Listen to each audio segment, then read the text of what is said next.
I love that, John. Hey, everybody. Welcome back. Angie, welcome in. And there's Tina with us this evening. What is it? This evening. Hi, guys. It's been a while. Yes, it has. John, first of all, I saw your video for the Sage Kits. I love it. I was like, oh my gosh, Don is so good at this. Like all the house, because I was like, wait, what's going on here? Yep, I saw it. I was like, oh, okay. It was not, it's really not, it's really good, Don. Like it's seamless. It's really, really good. I like it. I played with it. I created some of it. And then Michael got home from the gym and home from work last night. And he sat down and I said, let me show you this. Because, again, he's putting it all together and he's doing it's like his kits. And he's been with me as we went out and bought the stuff and made sure everything had the right energies. Because I'm like, somebody asked me that. They said, did you get the kits wholesale? I was like, no. We went out and we made sure we bought the stuff and we had our hands on it and made sure the energies were in all the stuff, And so I showed him the commercial. He's like, no, let's do this and let's do it. So he started helping me edit it. And by the time we're done, boom, that's our product. And I'm very pleased with it. It turned out very well. It did. It's really nice. I like it. Appreciate that. Thank you so much. And let's see. How's everybody popping in today? I haven't even looked at the chat yet. Hey, Jody, welcome in. Hello, Pam F, Blue Ocean, Vanessa, welcome in, everybody. Who else did I miss? Hey, Terry T, nice to see you in. Hey, Amber. Amber, I'm just here to say hi. Amber, sorry. I keep getting wrong. Let me tell you how, because I'm having a name issue, and that's why I'm very sensitive to making sure I say her name right. My full name is Anjawanta. And so a lot of people at work, they'll decide that they want to call you whatever. And for some reason, well, I know what the reason is. We have a lot of people in the company that are Indian. And so Anju is a popular name or that part of it. And so they'll cut my name and just put ANJU and they'll just call me Anju. And so I've, respectfully put at the end of my, because we have a signature that we have to create. It has to conform to this specific way. And it says, she, her, him, he, they, them. So you have to tell your pronouns and you put your name. And so mine says my full name. In parentheses, it says Angie and then my last name.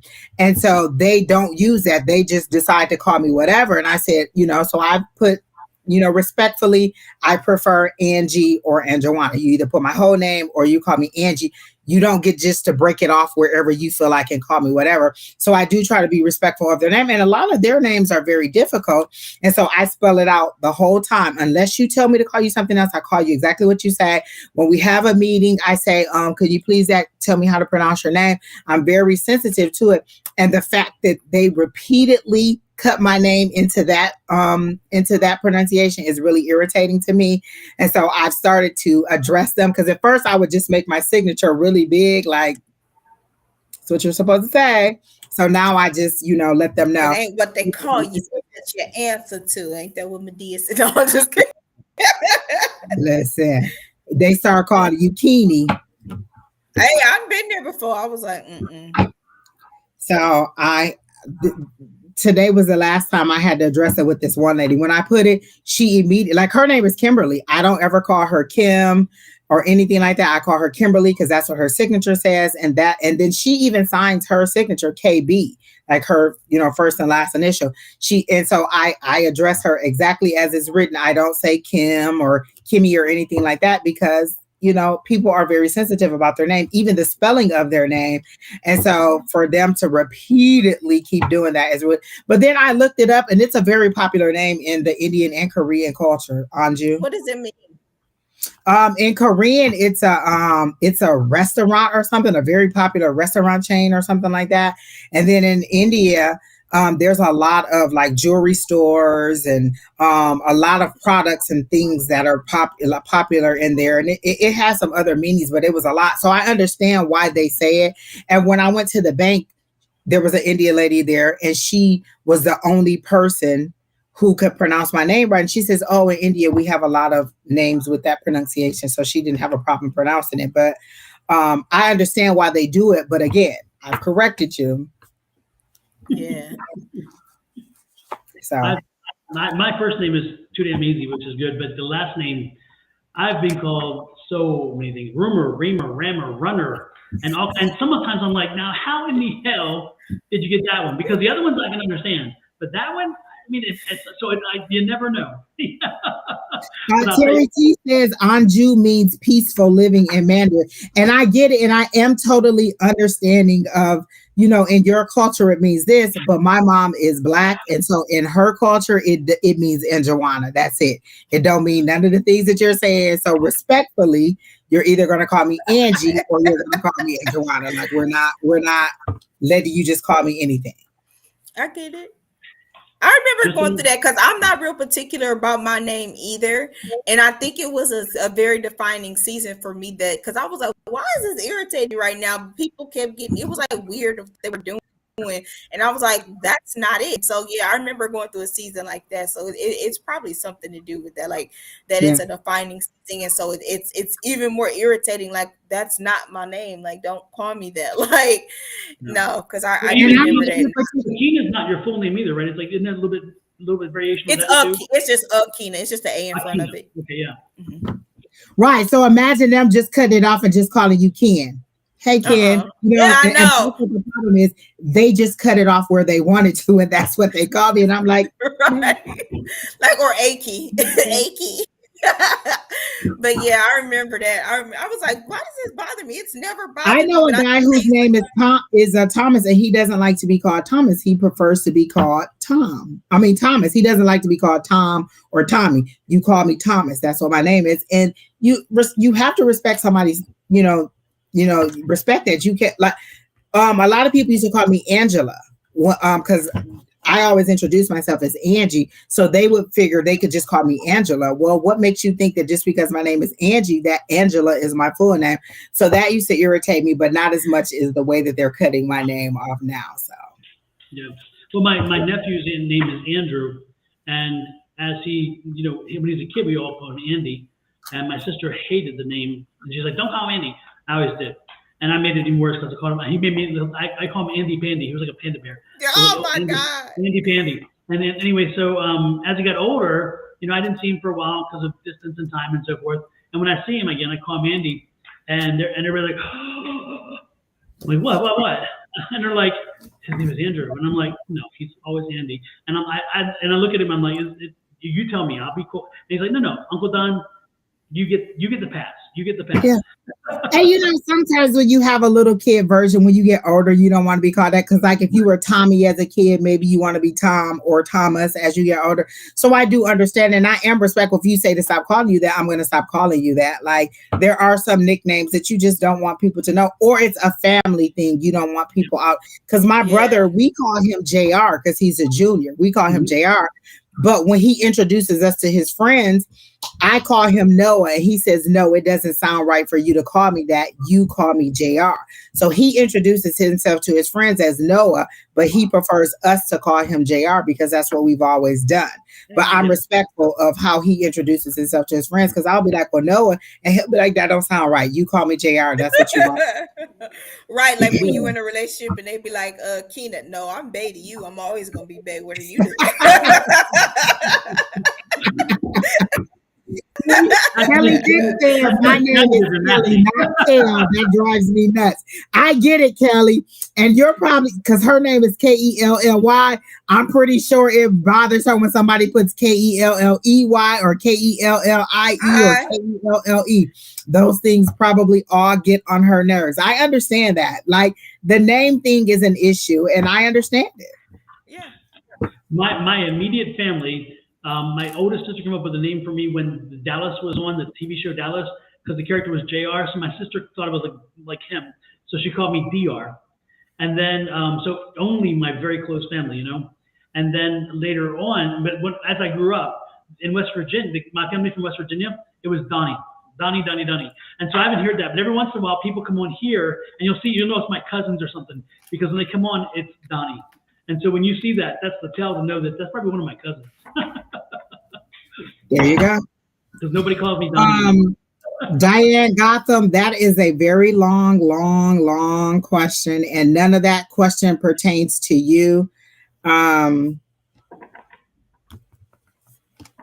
affirm I'm not reading. I'm just chilling. I am not going to dip into your son's energy or his potential wife's energy, because I don't have permission to dip into their energy. I have permission to go into your energy because you're asking me the question, but you're asking me about a third party relationship that you are not a part of. And I cannot do that in good conscience and tell you about their relationship, because honestly, if he wanted you to know, he would tell you. And if he's not telling you, I'm not going to go to a higher power on your behalf and ask something about his relationship. So I can give you a general reading, but I can't give you information about your son's relationship because you're not a part of that relationship. Mm-hmm. Yep. No, I totally get. I agree with Angie. It's where we don't eavesdrop, and not only that, but it's one of those none ya damn business. Right. Like, you know, like we all, like my son, I would want to know, you know, all that information about who he's dating or whatever. But if he's not telling me, it's not respectful of me to go, you know what I'm saying, to spirit and ask those questions. So I apologize. I cannot do that, but I can give you a general reading or a reading regarding your life. I just won't tell you about your son's relationship because it's just not fair. It's like reading his diary. I don't think that that's what you guys understand. You're asking me to read your energy. So sometimes you're like, oh my gosh, you knew exactly what I was thinking. Imagine that you're asking me to go into his diary, his head, his thoughts, and tell you something that he's not giving you privileged information to know. And I just can't do that. Yeah. And again, the reality is that sometimes it's not even meant for you to know yet. So why would you want to know? Yeah. Again, you could do more harm than good if you knew something that maybe you shouldn't get.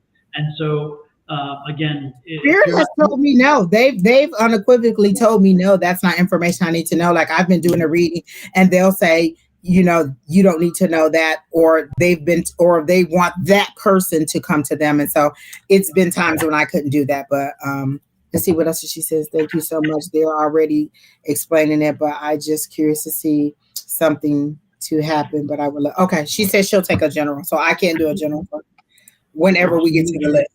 Absolutely. How was everybody's Valentine's Day? I got chocolate covered strawberries from my son. Nice. I only had to remind him 37 times.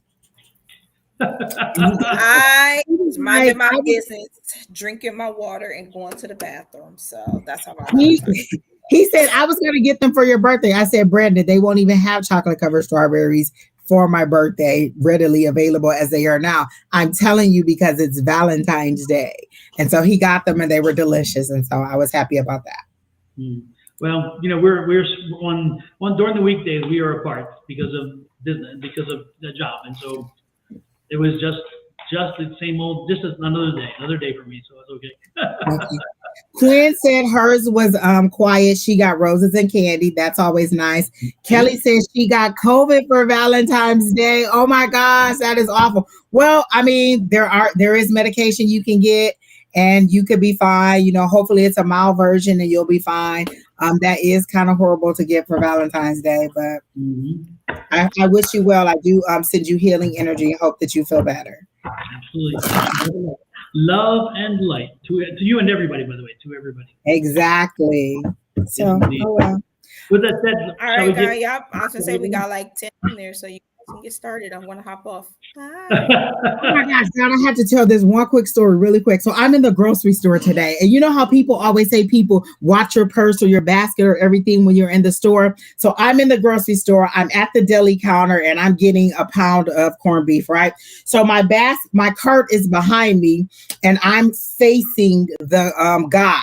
So I'm, telling him what I want, and he's telling me that he's a really young guy. So he's probably, 18 or somewhere around here. He's like, oh yeah, I got my mom this and that. So we're all talking about Valentine's Day and everything. And something tells me, literally, turn around. When I turn around, there's a guy who has taken my cart and gone off and walking down the next aisle with my cart, my purse, and everything is on there. My phone, everything I had was in the cart. And I said, oh, excuse me, where are you going? He was like, oh my gosh, I wasn't even paying attention. He walks away. He never had a cart. He was about to steal my purse in the grocery store. And so then he's like, oh my gosh, what am I doing? I don't know. And then he was like, oh, where are the pre-made salads? So he walks over. He never had a cart. He was literally about to take my cart and my purse because it was sitting in the, where you put the kids. My purse was sitting there. And again, the cart was right behind me. And I was talking to the guy, and just that fast, he walked away. He had literally pushed it from behind me and was going down another aisle, and something said, turn around. I turned around and I was like, well, where's my cart? And I saw my purse in his cart, and I was like, hey, excuse me. And I was polite. I was like, excuse me, because sometimes people do get the wrong cart, but he didn't have a cart at all. He was leaving with my cart and my purse. Good catch. Though. I was more mad because I had a cart full of groceries. I would have had to grocery shop all over again. I'm out of here. I mean, granted, you took my purse, but damn it, now I gotta go and get all that groceries again. Exactly. But I must admit, I've done that. I grabbed the wrong cart. I got something and turned around and which is what I thought. Yeah, and so I know the first thought I would think would be that as well. Is like, and then you start putting pieces together, like, oh no, this doesn't line up like that. But I've been that person where I grabbed the wrong cart and I'm walking, I'm like, wait a minute, and I'm embarrassed. I was like, oh man. Oh, Diane says that an FBI guy told her to secure her purse with the strap for the children, which makes sense, but he took the whole freaking cart. Like, he was like, I'm out of here. So I was doubly mad. You stole my purse and all my groceries. Like, they can stop twice. Exactly. Fry's here doesn't take Apple Pay for one. They do take Google Pay. And so I have gone in just with my phone or my keys, but a lot of times if I'm grocery shopping, I usually wear a dress and it doesn't always have pockets or whatever. So where am I going to put my phone? So if I'm, shopping, I'll put my phone in the little section where the kids go, and my keys, that's not safe either. So I thought at least I'll have a purse and I'll zip it, and then it's safe in my purse. And who's going to take your purse? But I guess he was about to take my purse. Exactly. Well, Terry T, my purse is heavy. I can't carry it at all times. I need to just carry a fanny pack. Literally, Terry T. I have a fanny pack, and I still like a fanny pack. When I go walking, I have a fanny pack. It has my phone in it. It has my keys in it, and I have a water bottle in it. And, like my headphone case or whatever. So I probably should just take my fanny pack into the store instead of my purse. That would be a lot better. But yeah, Terry T, my purse is too heavy to be carrying. It has way too much stuff in there. Way too much stuff in there. And even when I clean it out, it still has way too much stuff in there.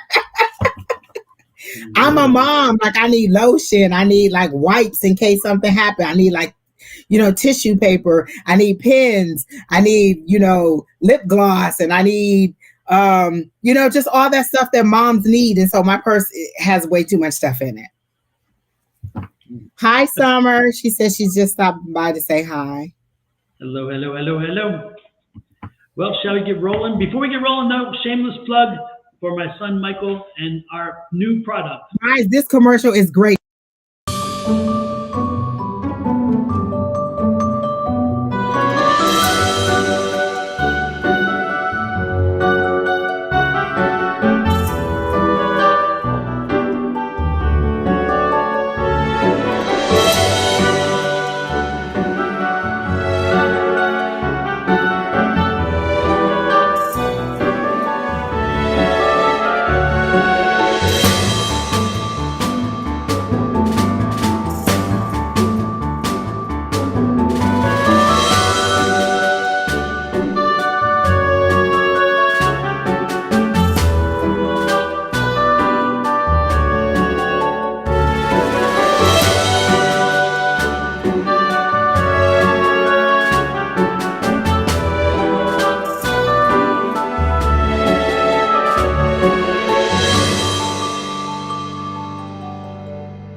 I love it.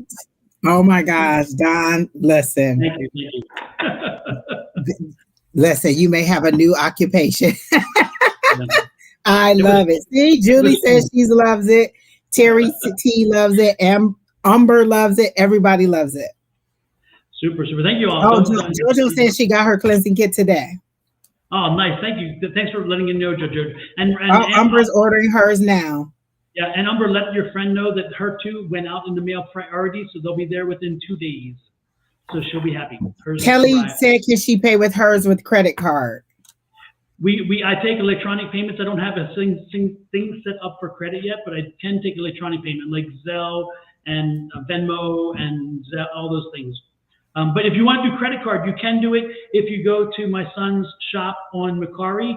I can send the link in the chat. If you go to the Macquarie link, you can pay with credit card. So yeah, Kelly, you can do that with credit card through Macquarie.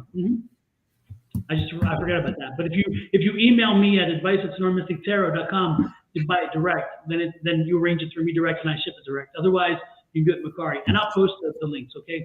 Miss Julie said, and a commercial writer or producer. Don, you're like, the more you do it, the better you're getting. I'm just so impressed every single time. Like, oh my gosh. And when I saw that last night, I went and watched it on every set of media that we have. I watched it on Facebook and liked it, on Instagram and liked it, and on YouTube and liked it. Like, oh my gosh. Well, I appreciate it. I had such a good time doing it. It was fun, actually. So it's nice. I like it. So let's get rolling again. Thanks everybody. Everybody who's purchased already, thank you so very much. And then those who haven't yet, again, feel free to do it and let me know. We're going to be selling them for a while to come. Again, my son actually makes them. He and I went shopping for the items, and we made sure I was with him to make sure all the energy was in the items, and we didn't just get something off the shelf in that sense.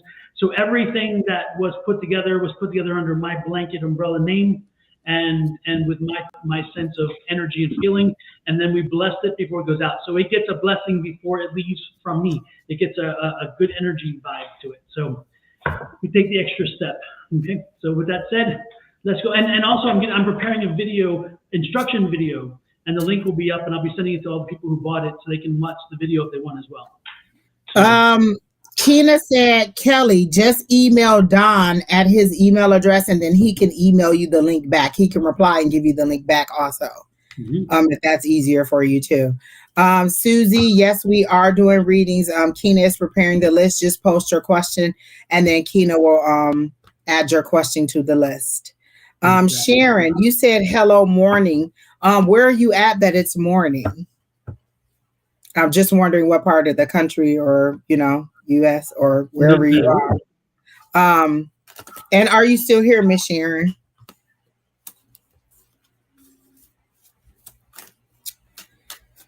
All right. Oh, she says she's in the Philippines. Okay. Well, nice. Hello. Nice. Welcome in. And morning. All right then. Okay, so she says general. Let's see, general. I immediately heard you're a winner, and then I heard winner, chicken dinner. Like, I don't know what that means to you, but I heard you're a winner first, and then I heard winner, chicken dinner. So there is something that you are going to receive, a prize that you're going to receive. It seems like it's pure luck. It does not seem like it's any labor that you put in. This is pure luck. You're going to receive some kind of gift, monetary or something material. You're going to receive a gift of value, and it's just by sheer pure luck. So that is coming your way. They are showing me that. And then they're showing me, for some reason, the 7 of Wands, which is the stand your ground card. And then I'm hearing family issues. So are you having a family issue in which you need to stand your ground is what they're showing me, the 7 of Wands.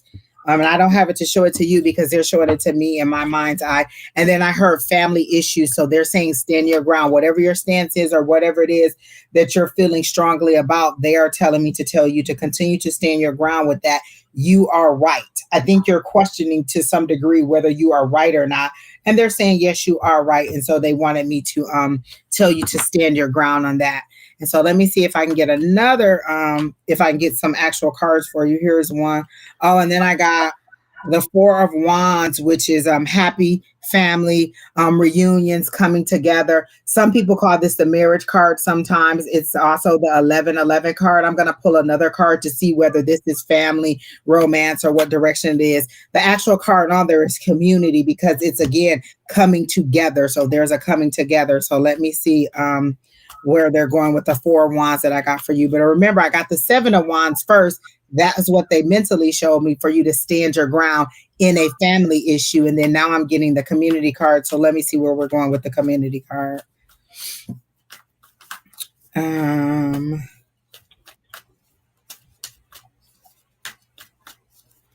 Are you a casino person? And I don't know if they would have, like, because they're making it seem like your winnings is going to come by like a game of chance. Like you're not really invested in, like, it's just fun for you, but you're going to win or prize or something. They're really harping on this money, and they're showing it to me as coins falling. So I'm believing that this gift is going to be coming to you, just again, out of like you having a good time. So maybe you're going to go on a trip with someone or something, but you are going to win a prize in some kind of way.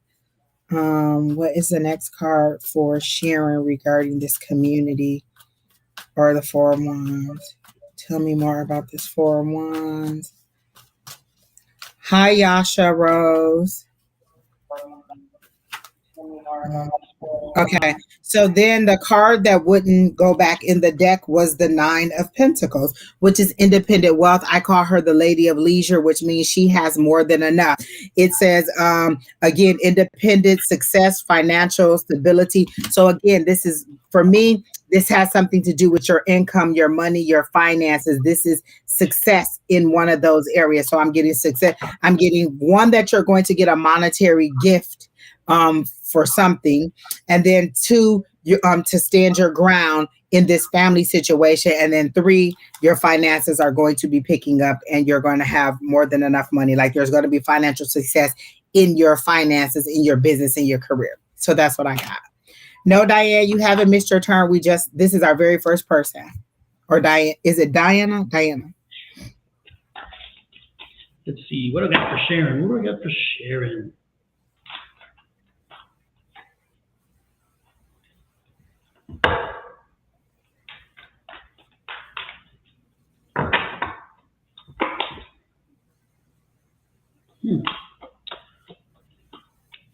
Interesting. Sharon, it's like I feel like you kind of like all over the place right now. I get that these are like the Seven Cups, and when you see the Seven of Cups, again, you feel this lack of focus, and so the thing you need to focus on, because I think you think on, you're thinking about a number of things, but the one thing they're telling me to focus on is your finances. Okay, so spend a little time with your finances, do some planning around your finances. And something about your partner, and if you have a partner, if not, one's coming in, but if you do have a partner, then a partner and the way in which they spend money and the way in which you spend money are different. And that could be somehow to the root of this. And again, the way in which that is spent. Are you with somebody right now? Are you in a relationship? Because again, it seems as though you are, and then again, it's a question of spending and how you do. But again, if you're not, then apparently when this one comes in, which is very soon, because I saw 2 2s, and that means that's telling you that like right around the corner, then again, there's going to be an issue with the way in which you spend money and they spend money. So again, finances are the question we have here. The finances are at the heart of what I'm seeing, and again, it's asking you to focus on your finances, focus on your when you're putting priorities, when you're looking at your situation, make sure that you really give attention to the finances, okay? And when you do give attention to the finances, the rest will fall in line, okay? That's so perfect, Don, because that's what I got. Finances. It was a Lady of Leisure, that independent wealth, and that community, and it was a success. And I was, that's exactly what I was getting, was the finances that we're going to pick up. So you're right on the money with that, Don. Super. So hopefully that resonates with Sharon. Next in line is drumroll. Hi, Jaded. Blue Ocean. Hey, Jaded, nice to see you in. Can I get a general reading, please? Says Blue Ocean. Oh, she says she's starting A new business. Okay, that makes sense then. Okay, So then it's not a that new relationship, it's a new business. okay, The that business, makes sense. yes, yes, that makes Okay. sense. For the finances picking up, I like that. I do like that. Don, you cut your everybody likes your haircut, Don. Yeah, thank you, thank you, thank you, thank you. Somebody told me last night that I look much younger. I'm like, I'll take that. I'm just saying there's a boyish quality when I see you. I appreciate it. I appreciate it very much. Blue Ocean, can I please get a general reading? Yes, you may. Thank you, All guys. right.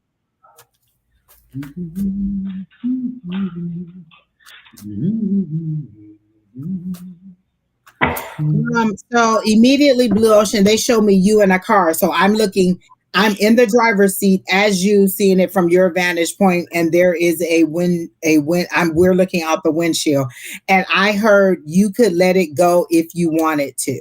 So whatever this situation is, you're driving full speed ahead toward it. And they're saying you could let it go when you want to and steer in a different direction. You are going full speed ahead into whatever this situation is that they're showing me. So let me get a little bit more information about the situation. And it seems to be a love or a situation where I need to be a little bit more of the feeling and emotions because I'm being told to use my Light Seers Tarot deck. So I am going to go to that deck to see if there's anything for you in that respect. So let's see what's going on. And what this situation is that they're saying that you could let go of if you want to, but you're moving full speed ahead toward it in this vehicle. Motor transportation is important to me. So they're showing me you in this vehicle. So whatever journey you're on, you are driving the vehicle. You are full speed ahead because that is the words that they use, was that you're moving full speed ahead. And the journey seems to be one that takes more effort than just walking. So you're going a distance in this, but this is something that you're driving to. And they're saying at any time you could let it go if you wanted to. So let's see what the situation is that they're saying you need to let go. And that card jumped out onto the floor, so it must be important. And it's the victory cards. It's the Six of Wands that I'm getting. But let's see what else they're saying about the Six of Wands. And what is it that you could have victory in? Oh, okay. So are you in a relationship, Blue Ocean? Because they're making it seem like you're praying for a relationship or you're praying for a romance, or there's something that you're praying for. Like you're saying you want this, but you're holding on to this and you can't receive this if you're going to hold on to this. So then, okay, that's too many cards that turned over. So I'm going to go ahead and shuffle some more. But the victory is yours whenever you're ready. So the thing that you're praying for, the romance, the relationship, you said you're in a relationship. Are you thinking about ending the relationship? Or is there something, because you're praying for one thing, but you're not receiving that. And they're saying you could have this if you let go of that, because they're showing it to me twofold. This is where you are, but this is what you're asking for. If you want this, then what do you want us to do with this? Because we can't make this person be this for you if this is not the road that you're supposed to be on. So this is where you are, who you're with.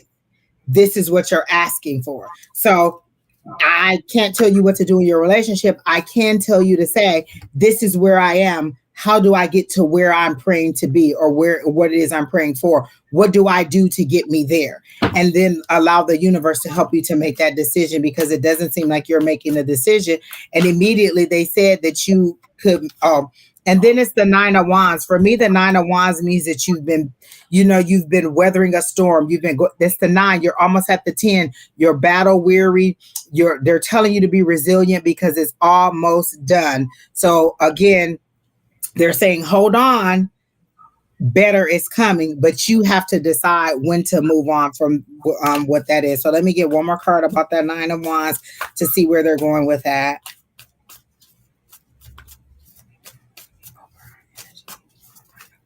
One final card for Blue Ocean regarding this situation and this Nine of Wands. Give me one final card. Okay. Ooh.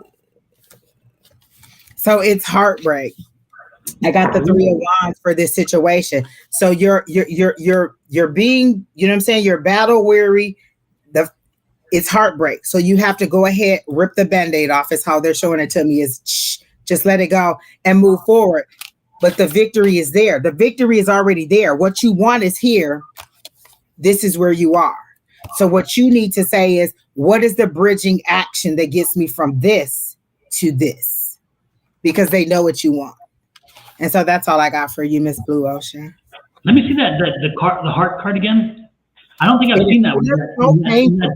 You know I love this deck. It's the Light Seers. Yeah. And so that's what that looks like. Yep. Wow. That is something else. Yeah. How about strong imagery? Woo. Exactly. Because you're tied up, like it's broken. And then the blood that's dripping from your heart is tying you in a knot, and it's just squeezing you, and it's pain, and it's barren. So these are the cards, Blue Ocean. This isn't me. I'm only telling you what I see. But you've already been struggling and battling through this. This is where it's going to go. And your victory is there when you decide that it's supposed to be there. So that's what I got. Super, super, super. Let's see what I've got to go along with that Blue Ocean. Blue Ocean, Blue Ocean. Oh my goodness. You're welcome, Angie, she says, hello, this video popped up in my news feed. I'm new to this channel and very excited to hear what both of you have to say to everyone. Thank you in advance for your time and giving your gifts. If you have a question, Angie, my name is Angie too, but if you have a question, just post your question and then it'll be added to the list. And when we get to you, we can answer your question. Blue Ocean, I know you're in a relationship, but What is that, Don? Is that ice? What is that card? That's the Ten of Swords. Oh, it looks like little ice daggers. That's what it looks like too. That are just, yeah. And even worse, it's a 10. And unfortunately, in minor tarot, in minor arcana, a 10 means the end of a cycle. And then we got the Tower card. So Blue Ocean, keep balanced, keep a positive attitude, keep your wits about you. Yeah, because there's something ahead. Change is coming, and it's in reference. But Don, I don't even get that. It's a surprise. It's kind of like when you know what you should do, you just don't know how to pull the trigger. That's why it's time to pull the trigger.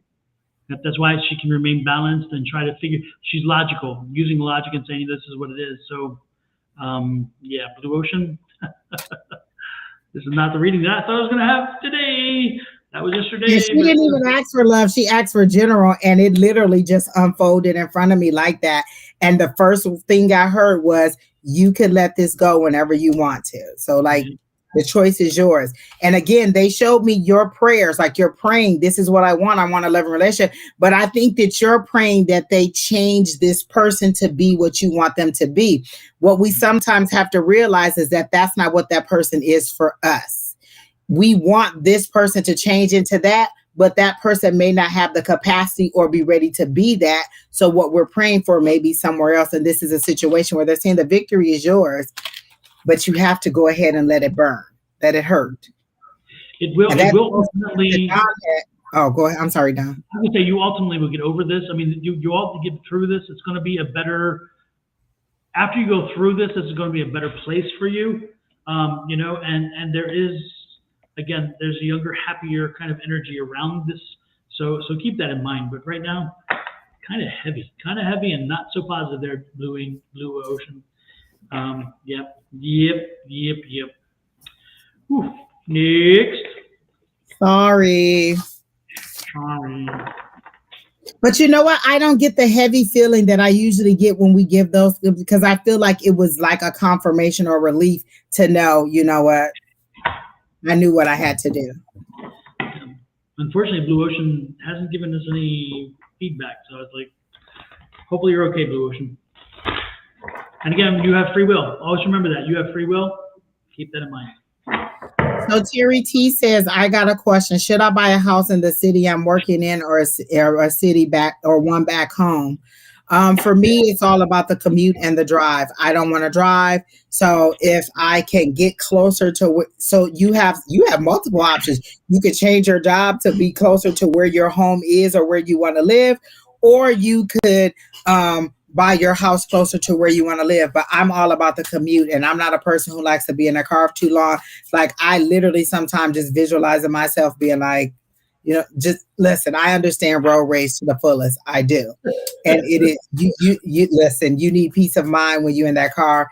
And sometimes the ride is, if it's something that you have to do, you can put on like a meditation tape, you can put on some music. But for me, that drive is very critical. And so it's about the quality of life you want. I am a city girl. I need to be in the city. If I fall, I need people to hear me scream and call the police, call somebody to save me. If I'm in a country somewhere and I fall, ain't nobody gonna hear me. Hey, you think a fox will go and give me help? This is not Lassie. Lassie is not going to come and save me. So I need to be someplace where there are neighbors who can hear me scream. But again, you also have to weigh the benefits of what is it going to cost to live here versus there. What amount of house do I want? Do I want a big backyard, or am I okay with our lots being very, very close? Those are all options that you have to choose. And so asking me, should you buy in the city or back home? That's kind of a personal thing. I don't think the heavens can, I don't know that the cards could tell me either way. Again, those are all the options that you said, because a house in my city is so expensive, but it's cheaper back home. But when I'm working in the city, exactly, Terry T, it's that drive. Listen, let me tell you this. The job that I currently have, if we were going into the office, it's by the Mayo Clinic. One of the entrances is a Mayo Clinic. And I'm way out in Ahwatukee. That's a nice little drive, especially during rush hour. So if they ever make me come back into the office, that's something that I'm going to have to consider. Am I going to drive that distance in the frustration and traffic, or am I going to have to find another job that is closer to where I want to be because I like the area that I am? Because again, my son has one more year of school and I don't want to move him in senior year. So that's what I have to decide. Am I going to drive that distance? Am I going to change jobs, or am I going to move? And so those are the options that you have regarding that. And so I don't know that I could pull a card that would tell you. Those are just the things that you would have to kind of weigh out. Don, do you have anything on that? Well, I'm going to first, Terry, again, you probably have heard this many times from me. Lord knows I'm a real estate investor and have been for a long time, and have recently pretty much sold off most of the real estate that isn't in the state of Arizona. Arizona we still have, but so this is my first inclination is going to be telling you from that person, not psychic. This is me, the investor. I buy every chance I can, because again, every time I leave, that turns into a rental, and therefore I still get money. And the money that I get for renting from the tenant pays the mortgage, pays me, because the equity builds in the house and it doesn't come out of my pocket at all. Also, you get tax incentives, tax breaks by having it as a rental, but you also get tax breaks depending on where you are, and depending on which country. And I can't remember, Terry, which country you're in. Are you in this country? I don't think so. I thought you were in another country. No, anyway, Terry T is like I thought it was in Canada. He's in the U.S. Terry T is in the U.S. Okay. I'm getting him confused because I thought Canada or something, but anyway, I know it's colder climate. I know it's definitely colder climate. But anyway, the point is that from an investor point of view, even as a homeowner, you can write off certain deductions that you're spending, where if you rent, you can't do that. So for me, it's always buy, because houses aren't going to get cheaper. They won't. They may go up and down a little bit, but generally speaking, get in, and be happy. So that's that part. Okay, but now to the question, whether you should buy. Again, the moon is here. The moon is saying, again, questions. Get your questions in order. Okay, and then if you look at this card, of course, this is the 8. So learn more about all of the possibilities, about the costs associated, about the taxes and so forth. Do some more educating yourself. Make sure you understand all the benefits and rewards versus the negatives.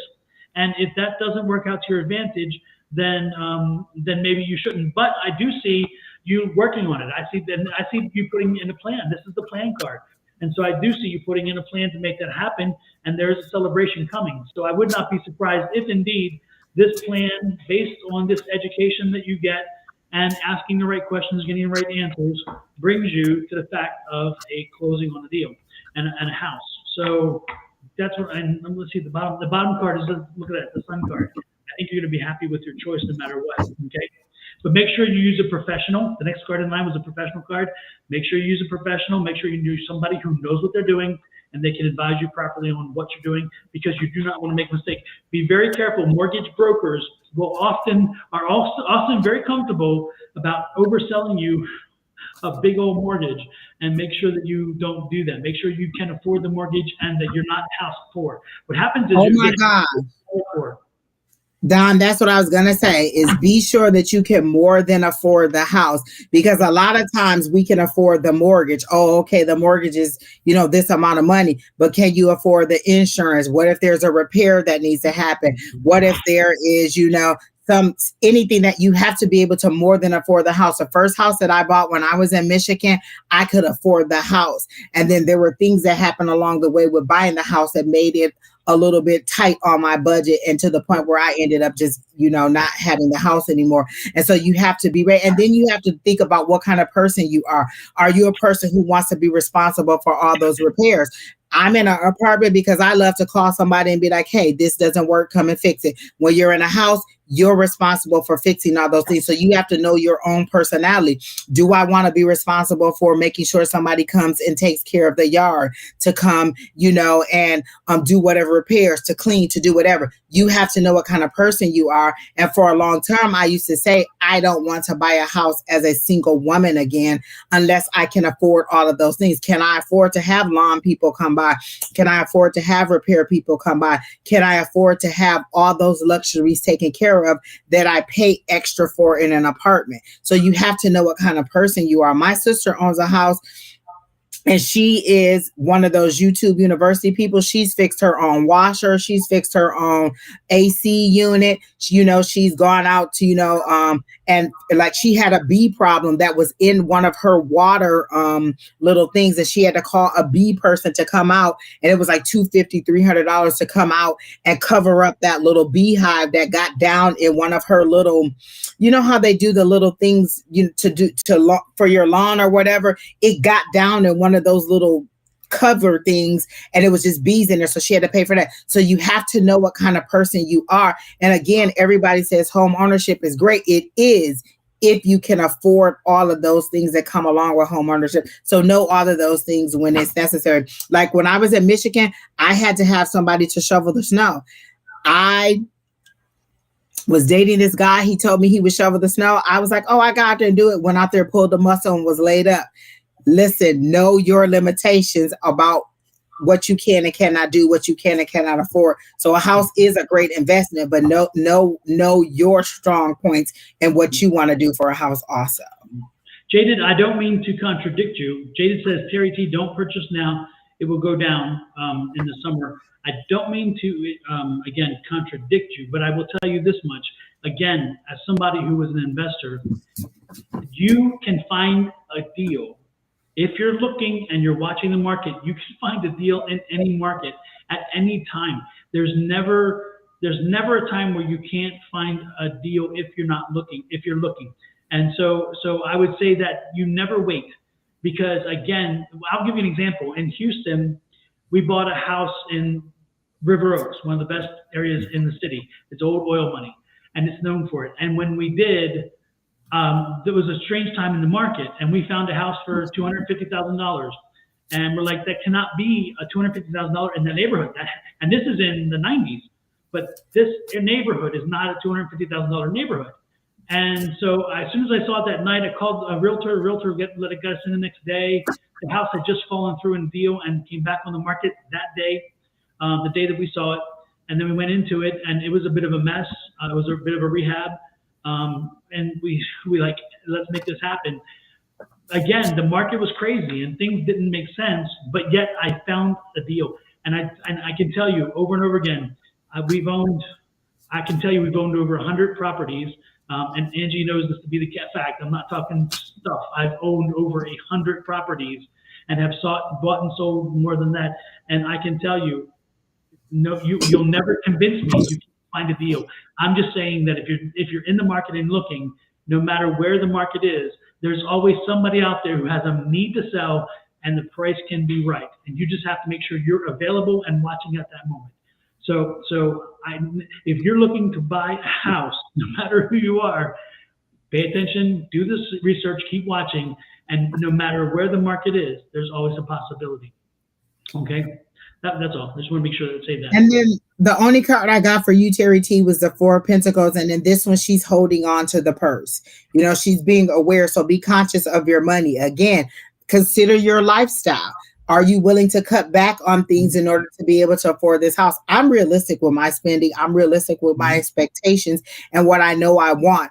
And so I want to be, and as a person who's bought a house and who was not ready for all of the responsibilities of a house, I am more aware and know that I have to be able to more than just afford the mortgage. So be mindful of that. And then the kind of lifestyle you live.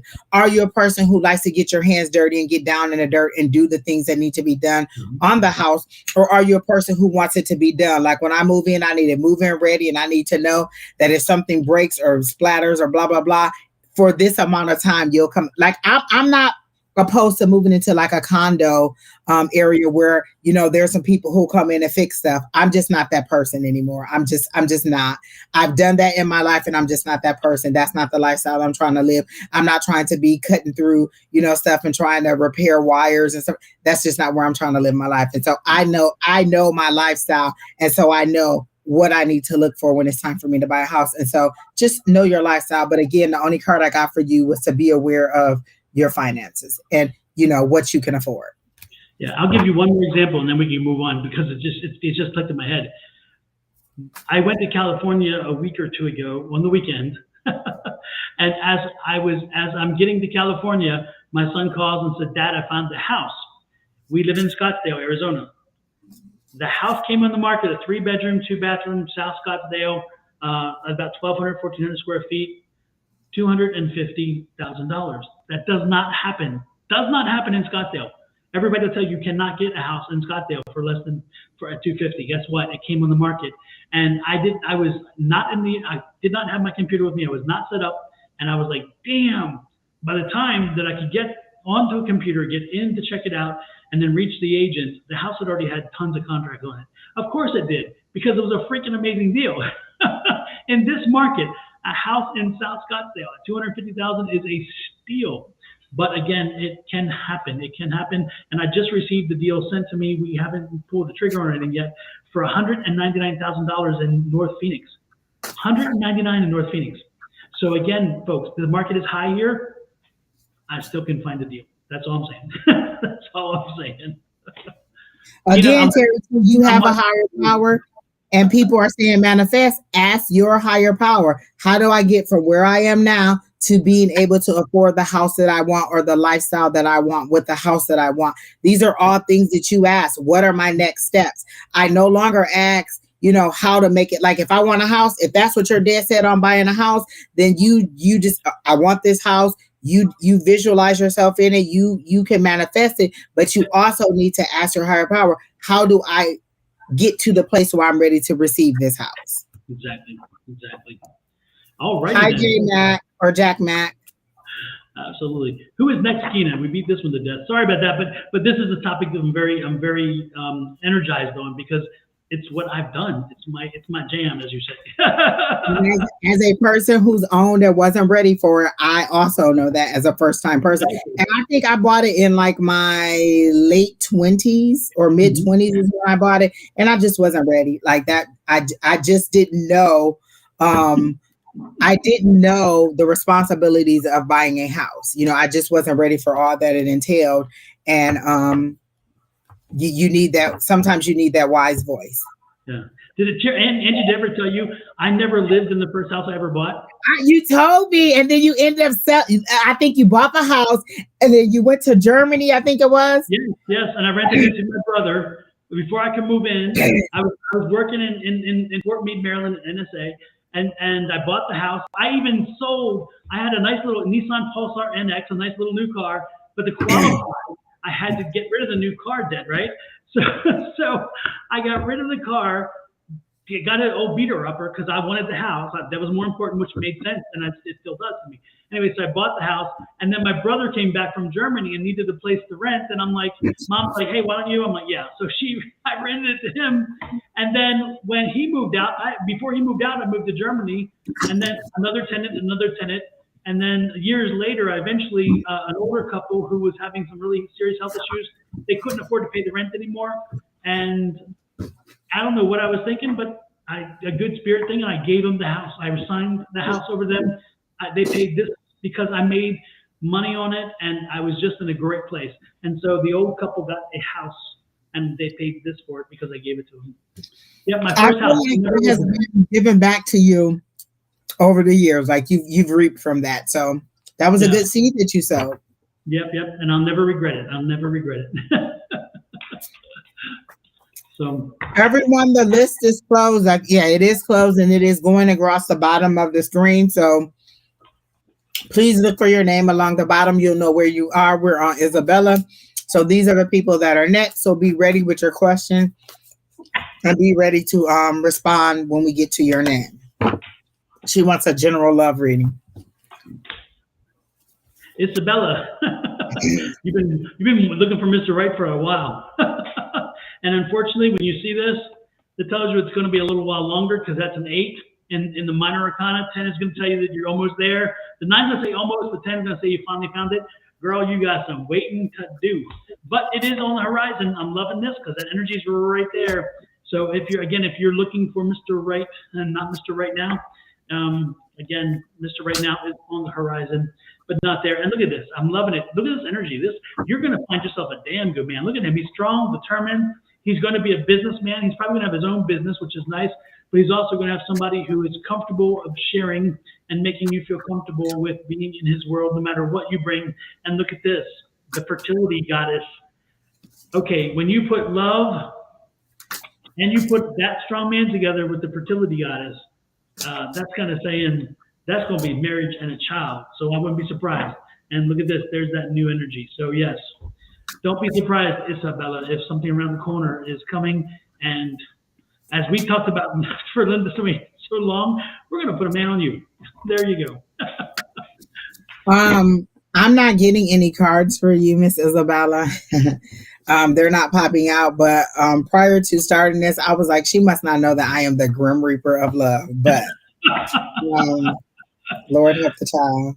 I keep getting, like, they show me you being like you're wearing spirit out. Is he going to be tall? Is he going to be short? Is he going to be rich? Is he going to be poor? Is he going to be funny? Is he going to be this? Am I going to meet him in the daytime? Am I going to meet him in the nighttime? Am I going to meet him in June? Am I going to meet him in the summer?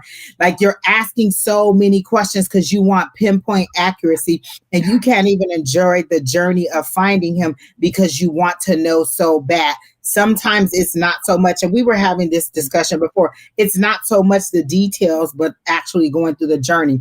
And you want pinpoint accuracy on this person. You want them to tell you his name, his date of birth, his height, his social security number, when he was born, what his mom's name is. You want every detail it is, so that when you meet him, you can say, he's the one, and I'm going to make this happen. What Spirit is telling me, and I'm hearing this as I'm reading you, they don't need your help to make it happen. They don't need you to move this along. When the time comes, and in divine timing, it will happen. Everything will sync up. But you want every single detail about it, and you're wearing spirit out. Like, they literally show me you popping up. Like, is he tall? Is he short? Is he rich? Is he poor? Is he this? Is he that? Like, you're asking questions over and over and over and over and over and over because you want to make sure you don't miss it. And what they want you to do is just to continue to live your life. And when it's supposed to happen, it'll happen. You're reading too deeply into the situation, and they just want you to relax a little bit. And again, what I'm hearing is you need to concentrate on your finances a bit. And if you got that ready, then you wouldn't have to worry. You wouldn't be so caught up on that. And so I'm going to try to, and then what do I get? The 2 of Cups. That's what came out. And so it's coming, but you need to concentrate on your finances right now. Get yourself financially ready so that one of the things that you're not doing is being caught up in a situation where you're financially dependent upon this person. And then you have to go along with whatever they say because, well, he owns the house or he has the most money. They want you to be a whole person, 100%. It's not he's going to make me this or he's going to make me that. You need to be 100% who you are, able to stand on your own 2 feet. And then when you come together, it's 2 whole solid people ready to build together. Not you're here and he's here and then he's expected to pull you up to where you need to be. We're going to stand on our own 2 feet. And then we're going to move forward together. And your expectation is that this person is going to lift you up and make you happy and have you joy. And that's what they're saying. That's not it. Your partnership right now needs to be with your finances, and you need to move forward on that. And then, oh my gosh, too many cards came out. So I'm not going to take any of those because it's like 1,000. But let me try to get one more card on this, on this 2 of Cups. For Miss Isabella. I like that name because I like Twilight. And her name is Bella, so I like that. And I know that probably wore you out the whole time Twilight was out. Bella, Bella, Bella. So then I do get Celebration of the Emperor. So like Don says, it's coming. You just have to be patient in the journey. And then the 9. Oh my gosh. Oh, she's so Pete. So you got the Celebration card, which is the 3 of Cups.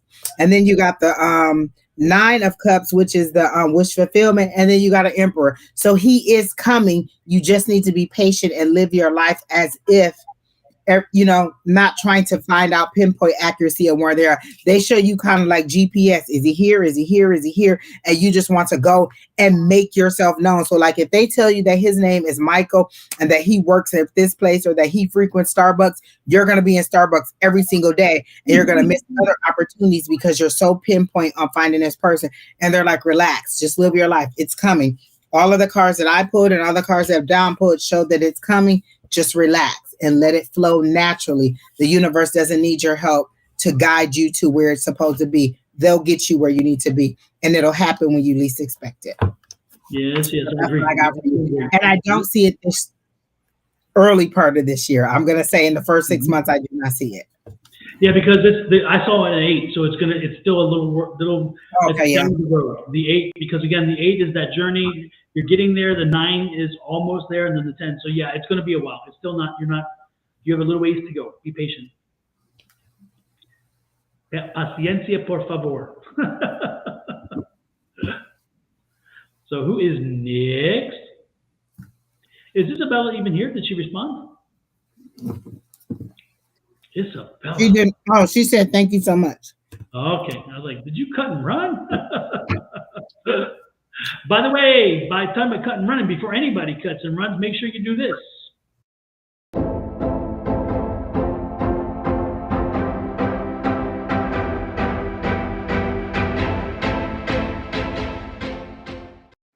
And that's for our Facebook folks. For those who are on YouTube, you want to do this, please.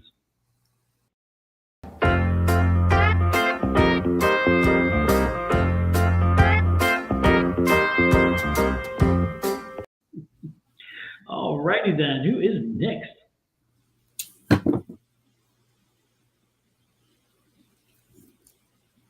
And Crystal, I hope you are watching because you want love reading. Jack Mac, I can answer your question. You wanted to know why is this person being shy? I'm not going to tap into that person's energy. So even if you were on the list, I would have only given you a general question about love. But what Spirit is telling me about you in this situation is if this person can't speak to you or can't tell you how they feel, then maybe you don't need to know. You're asking me to go into somebody else's energy and read a question or read their thoughts. And I don't go into, the other person's energy because I don't have permission, but I would have given you a general reading. And so, again, if there's time, you can stick around and see if anybody isn't here because I've seen you before and we do enjoy having you in there. But again, stick around. We may have time later to do it for you. And also, it's like kind of what you were talking before, Angie, when we were talking, you said, if you want to know how somebody feels about you, Yesterday was Valentine's Day. Were they with you last night? Oh, yes. That is. Oh, yes. Jack Mack, were you with that person yesterday? Were you two like in, communicado yesterday? Like, that tells you a lot. Mm-hmm. Hey, Linda, nice to see you in there. Hopefully you're having a good vacation. Oh, she says she's in from New York. Oh, from the New York in Vegas. My phone is also going to die. Have a good night. Hey, Miss Linda. Have a fantastic time, Miss Linda. Enjoy yourself. Miss Linda, if you get a random pack of bay leaves in the mail, they're from me. I need you to do some work for me. Your special burn. I heard that you are the burn guru or the bay leaf guru. Burn, baby, burn. Just go exactly. Burn. I may need you. Okay. So Miss Linda says she's loving it. So Jody says losing hope on hearing. What do you see on hearing? Wait, Kenny, you said this was 2 parts. Miss Jody, did you do a follow-up email just to say thank you about it, or what did they tell you the process would be regarding the hiring for this job? She says she had an interview and she's losing hope on hearing back. Let me see. Jody, be careful about the energy that you send out. Make sure you stay positive because you do not want to be sending some negative energy out there. Oh, she said what are you doing in that? Are you in a room and it's too noisy? Is there something we don't know about? Are you in a casino? Is it clink, ching, ching, ching, ching, ching, ching, ching, ching? Is that what you hear? Or are you are you riding a bull, Miss Linda? Are you in some place where they have a bull riding thing there? Chicken wow. Miss Linda, you're supposed to be like in Margaritaville somewhere, just having, dancing on tabletop. Yeah, I thought maybe she was actually in a room somewhere. Whoa. Woo! Just asking, I don't know. It got hot in here real quick. Lord help the child. All right, Miss Linda, have a good night. Jada said, tell Miss Linda I said she on the other channel. Oh, Lord. Okay, so let me see what I get for Miss Jody regarding the job.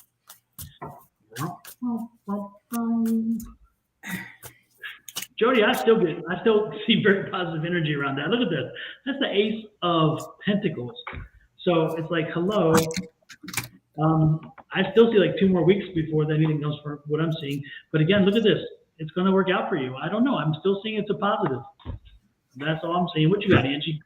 The cards flew out of my hand, so I'm just gonna hear back. I'm just gonna do the pendulum. The victory card. Look at that. The Chariot. Success. So is Jody going to receive good news regarding the job interview that she had 2 weeks ago?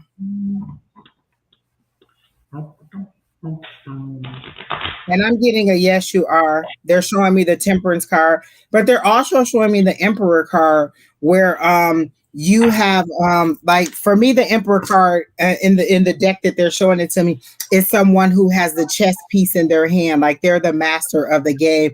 And so at this point it's just you waiting on your final result. But I do think that in this situation, you have the upper hand, you have the leadership quality and skills that they are looking for. And so again, the pendulum said yes. And so I do think that you are going to get a positive result from this interview. Just be patient with it. And a positive result could also mean not this job, but this job better suits you. So it may not be necessarily that job. It could be another job in the company, because I've applied for a job and I've had companies be like, well, we were thinking maybe this job for you instead of that job. And then this job could be even better than that job before. So be open to all possibilities, and then just ask your guys, what is it that you need to do to prepare for this job? Or are you still looking for another job? I never stop looking for a job until, you know what I'm saying? While I'm on the interview process, I'm still looking for another job, or, I'm still looking. I don't ever give up on looking until I sign, until I decide that this is where I want to be. So I would continue to look for jobs, but I'm getting that you're going to get a positive results out of it. She says I actually applied for 2 jobs at the same company. And you know what? That is a thought that they gave me. It's not maybe not this one, but the next one. So be open to, again, all the possibilities. But I do get, like Don said, victory and success in that situation. And I got a yes from the pendulum that you'll get it just a little bit. And I know that it's hard to be patient when you're trying to find a job. But again, keep looking for other situations. You may think this is the ideal job and there's another ideal job. Remember, I've had that situation where I thought that the grass was greener on the other side. Nope, go right back to the other side. So be mindful. I can explain that to a sword I had too, which could be, again, the option of 2 jobs. So, but again, and then I got the Page of Pentacles, which is news coming in about a job or information that you need to know. So I feel like it's gonna come for you. It could be a little while. Like Don said, 2 weeks. I got a 2 also, and I didn't know if that was 2 days or 2 weeks, and so I did get the 2. But again, this is the Page of Pentacles. This is good. This is information coming in about a material blessing or something tangible. So again, I do think that you're gonna get good news on it. Just go ahead and think positive about it. See yourself at that job. See yourself driving into that job. Look up, what restaurants are in the area. Prepare yourself for it. Like I prepare myself to move into the house that I have yet to buy yet. Like I have all the things I need for my meditation room. I just don't have the meditation room yet, but I know that it's coming. Exactly, JD. Great to have options. That is correct. And that kind of gives you a little bit of wiggle room. Like sometimes we take jobs even that we don't want, or we take salaries that we're not really okay with because we don't have any options. If you have multiple options, you can say, well, this person offered me this, or maybe I'll go over to there. And then sometimes they'll bump it up or sometimes they won't, but at least you have multiple options. So never stop looking until you find the job that you actually really, really want. Absolutely. So that's what I got for you, Miss Jody, and I hope that helps. Even when I was employed, I always kept my ear to the ground listening for any possibility. Exactly. It's kind of, again, it goes back to like the investing thing. You always keep your ears open. You keep your ear to the ground because you never know what you might miss. Again, when I worked at University of Phoenix, we were education. I had a friend who I used to work there with. She called me for another job in compliance, and that's how I got into compliance in all those years ago. And so I've moved forward with compliance, but I was laser focused on education. She called me for this opportunity, and it's just been opportunity after opportunity that's put me into compliance. And I've had more options in compliance than I've had in the education field. So be open to the possibilities at all times. Yeah, and it's worked out. You found some good opportunities. Exactly. All right, who's next, Tina?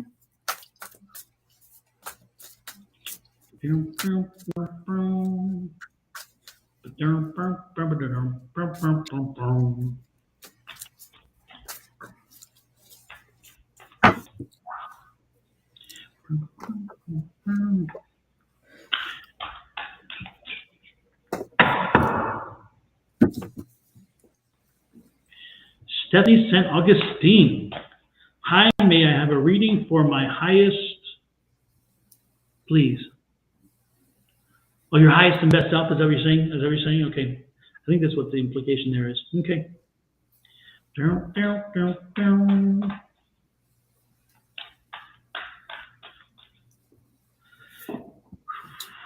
Stephanie, I see right now, I'm getting the energy of like you're jumping through hoops, that you are jumping through hoops and spinning your wheels. I feel like you, I feel like, again, you're looking for something and you're trying to do different things to try to make something happen.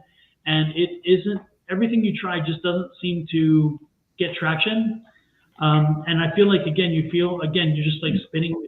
And I guess your question then would be, what I'm getting from that then is your question is how can you get unstuck and therefore find that to achieve that higher level? I think part of it is hush. You got to quiet the mind. You got to quiet spirit, and you got to listen a little more. I think you're given direction. I think that you're giving great advice. I think the spirit's giving you advice, but I don't know if you're able to quiet your mind enough So where you're listening in. And so I think if nothing else, you're frustrating spirit. And then when you make a decision, even though spirit's like maybe not in that direction, or they're nudging you or helping you, you're too focused on, again, you're too focused on how you believe it should be. Sometimes what we believe it should be doesn't mean that it is going to be that way. It just means that's what we think. So again, listen to spirit, please. Listen to spirit and give spirit the opportunity to have a conversation. And listen to spirit give you some feedback. And again, one exercise to do, this exercise that we did the other night, before we did one of our classes, take an object and sit in front of you and just stare at her 5 minutes. It is one of the most irritating things to do for the person. Because you're like, damn, okay, is it 5 minutes yet? Put a stopwatch.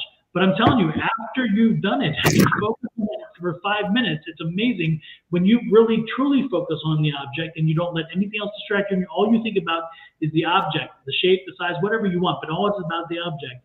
You'd be surprised how open all of a sudden your mind is, because now you're focused, and use that focus to your advantage. Okay, that's what I'm getting. So again, you can get unstuck. You're being told how to get unstuck, but you're not listening. So listen clearly. Okay, the first thing again is find the direction. The second thing to do is understand that it is not a straight arrow from where you are to where the destination is.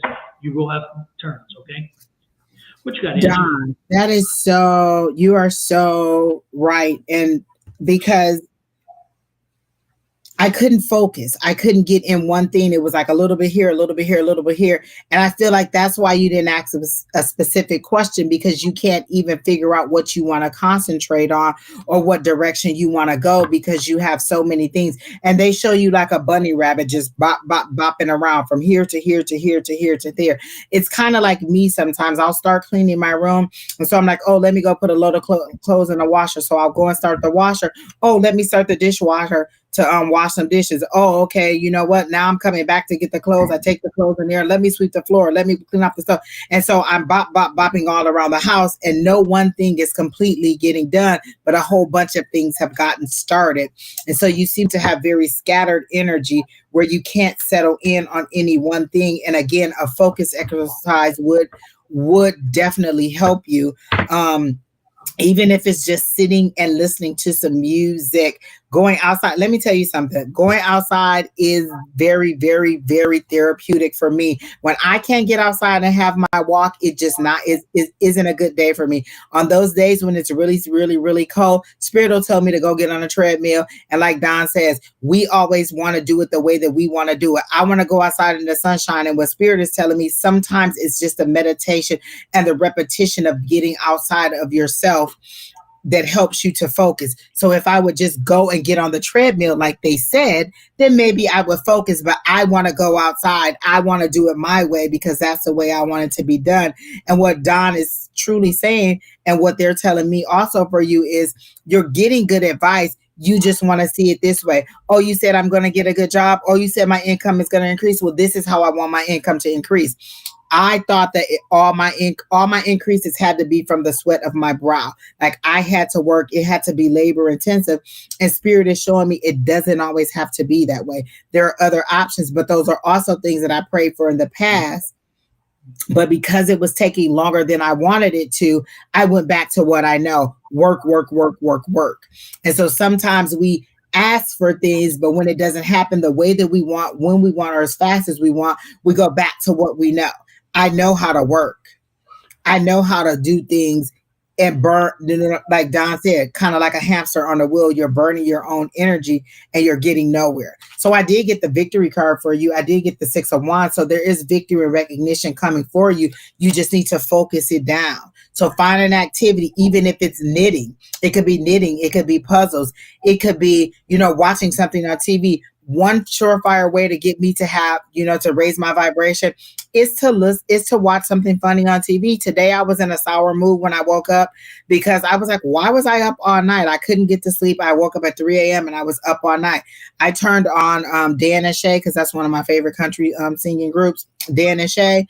And once that music started, you couldn't even be in a bad mood, because they're just so, so happy and so lively. You just kind of find yourself bopping around. And then the next thing you know, your whole vibration is up. And then the next thing you know, I'm texting somebody else to tell them how great I feel. And then next thing you know, my whole day has changed. You have to set the tone to what you want to do. I know the things that need to get me out of the mood that I am. Something funny, walking outside, some kind of thing that gets me out of my regular everyday activity, music. I know all the things because over the years, these are the things that have helped me to focus. Find your focus factors and then concentrate on them. And it won't be the same thing every day, and keep expanding them. It may not be the same thing all the time. Find your focus factors is what I have. But victory is yours once you find your focus factors.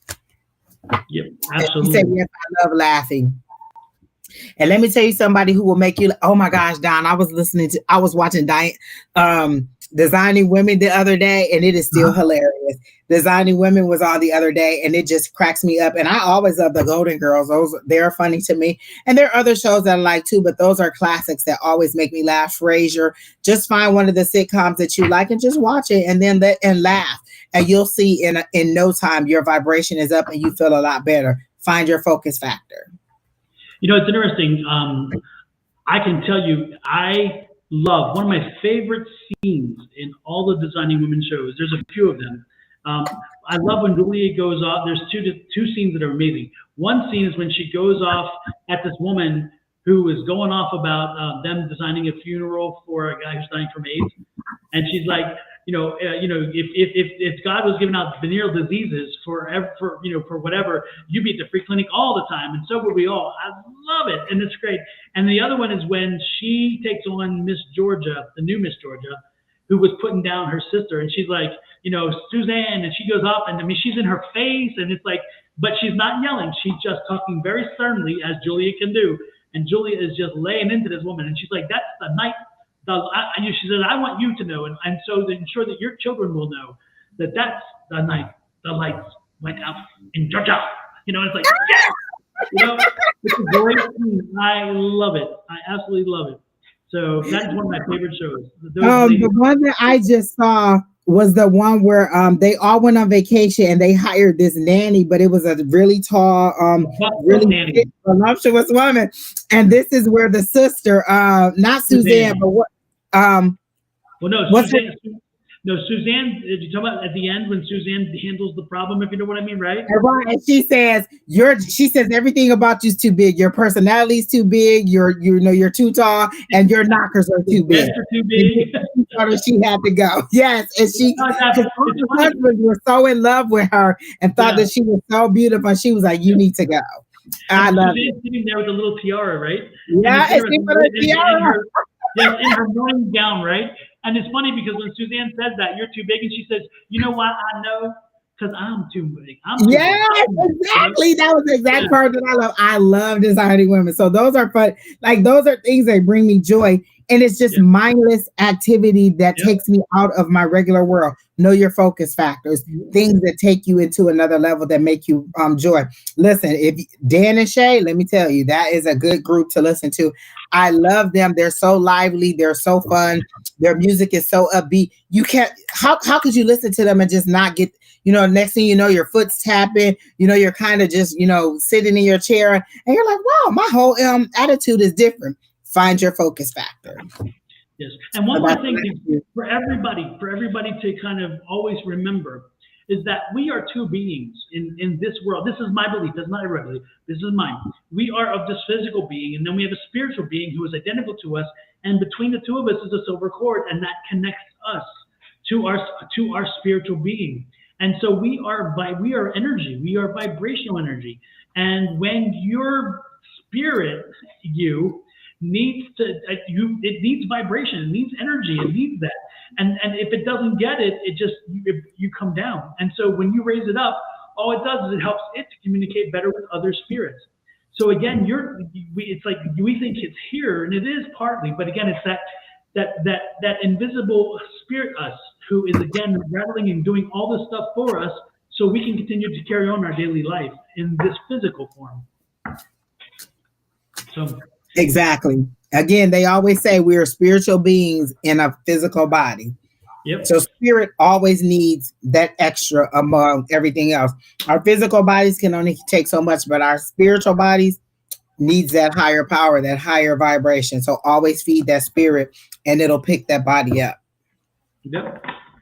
And when we pass, that's when that cord is cut between the two, and the body loses all the energy because the spirit takes the energy and power, and bye-bye. So there you go. Diana. She wants a general reading. This was the lady who was asking about her son and the wife, but now she wants, or a possible wife, and now she's saying she just wants a general. Okay. Diana. Miss Diana, are you still here? Diana, Diana is okay. Even though I'm not going to read what your son's thinking, okay? But I do see his name. Is it Kyle? Is your son's name Kyle? And was he prior military or something? And also, did he just have a son? Did he not child? I don't know if it's a son. I see a child. And like in December, did he have a child? And are you sure that any of this matter? She asked a question about a kid, something about what sign he was going to be. Like her question was very in depth about her son's life and everything. But I don't know if she is still here. Miss Diana, are you still here? And she's on Facebook, so it could take a minute for the feed to catch up. And she's on your page too, Don. Okay. Yeah. Well, Diana, while you're there, hit that subscribe button and follow if you're there. Yes, everybody, like, share, comment, and subscribe. Please subscribe to both sides. If you're on my side, go to Don's side. If you're on Don's side, go to my side, because we all go live at different times. And Don said very descriptive. I mean, Fern says, dang, Don, very descriptive. Are you psychic? You might be psychic, Don. Well, anyway, I don't think she's here. Are you here? Going once, going twice, going 3 times? We had a great reading for you. Where did you go? I know. That grandchild. My gosh. I do see it. I see a grandchild that just arrived in December, and I think it's Kyle's. And I see her son's name is Kyle. So, oh well. Next.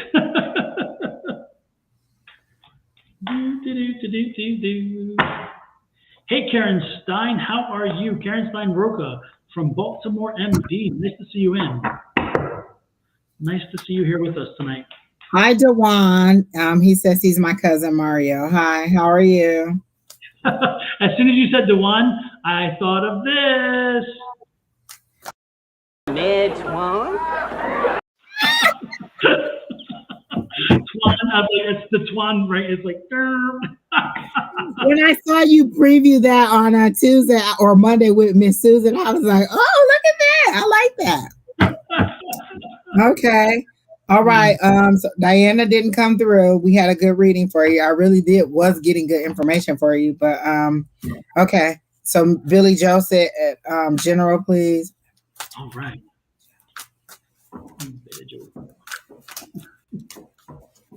Billy Joe says general. Billy Joe, did I just read for you the other day? Because I think I read for you and told you get moving. Because it's Florida, Pennsylvania, the question, or Georgia, Pennsylvania. I forget what it is. I don't know. Or at least that's the energy I'm getting. So, I think, to be honest with you, I think that when you go back to Pennsylvania, you're going to go back there for a visit. I think when you go back there for a visit, that you're going to feel like maybe you need to not go back, because again, sometimes you can't go back home for long. You can go back home, but not forever. And so I'm getting the kind of energy about that. I'm getting a feeling of maybe, again, the trip back home makes sure that. Mario, delete all of your birthday information. We do not like for you to put your sign or your birthday information.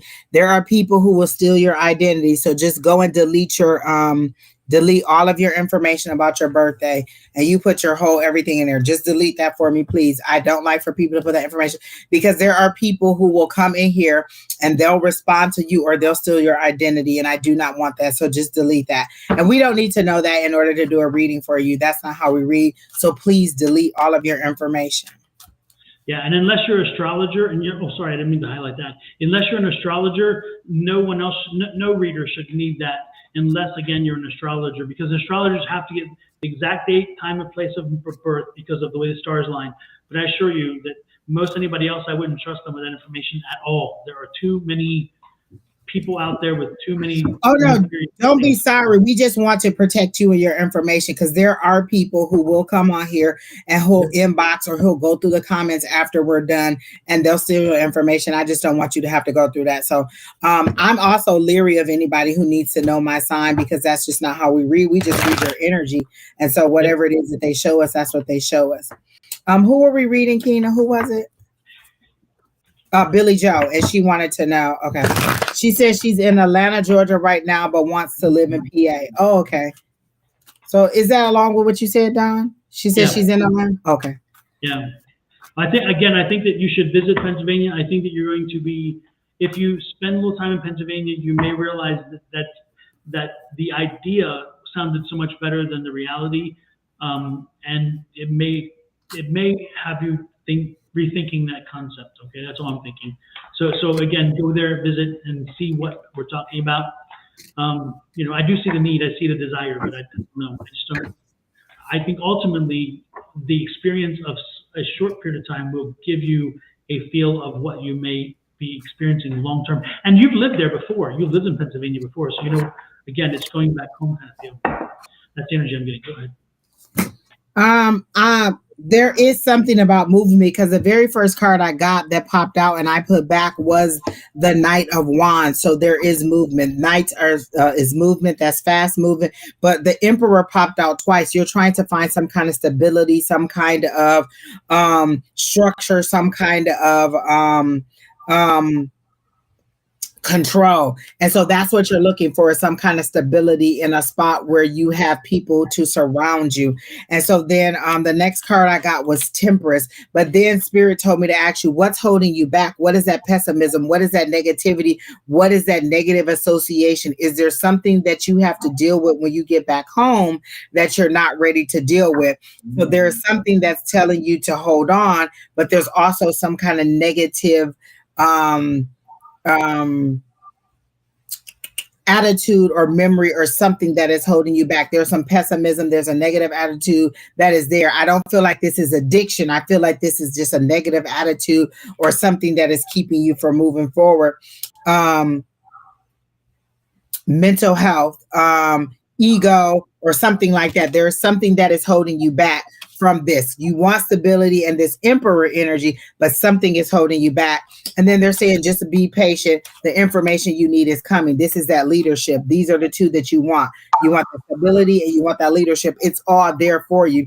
Just be patient a little bit and deal with whatever that is. So I would ask Spirit, what is it? Or, no, you know what? Release all that no longer serves me. What is it that I need to release in order to be okay? Whatever that negative attitude, what is that ego? Let me tell you, ego don't care whether what it is that you're trying to accomplish is for your good or not. Ego wants to be in control. So there's something about control that you're trying to get. And what they're saying is you need to go ahead and let that go, or, ask your ego to step back. I've often had to tell my ego, look, this is for our highest and greatest good. This is what Spirit is telling us to do. Can you just take a back seat, or can you sit down? Or I've sat that part of me down. I set my ego down to allow me to move forward and to heal or to do whatever it is. And so in this situation, there's some healing that you need to do. And this is that temperance. This is that balance, not necessarily weight, but balancing things in your life. It says balance. It says peace. It says patience. It says moderation. So when you temper something, you know what I'm saying? You're making the temperatures match, or you're making whatever it is balance out. And so that's what you need to do. What is it? Too much ego, or is it too much fear? Is it too much pessimism and not enough positivity? You need to find the balance in you so that you to that leadership and so you can move forward. So this is what you want, but this is what you have to deal with in order to get there.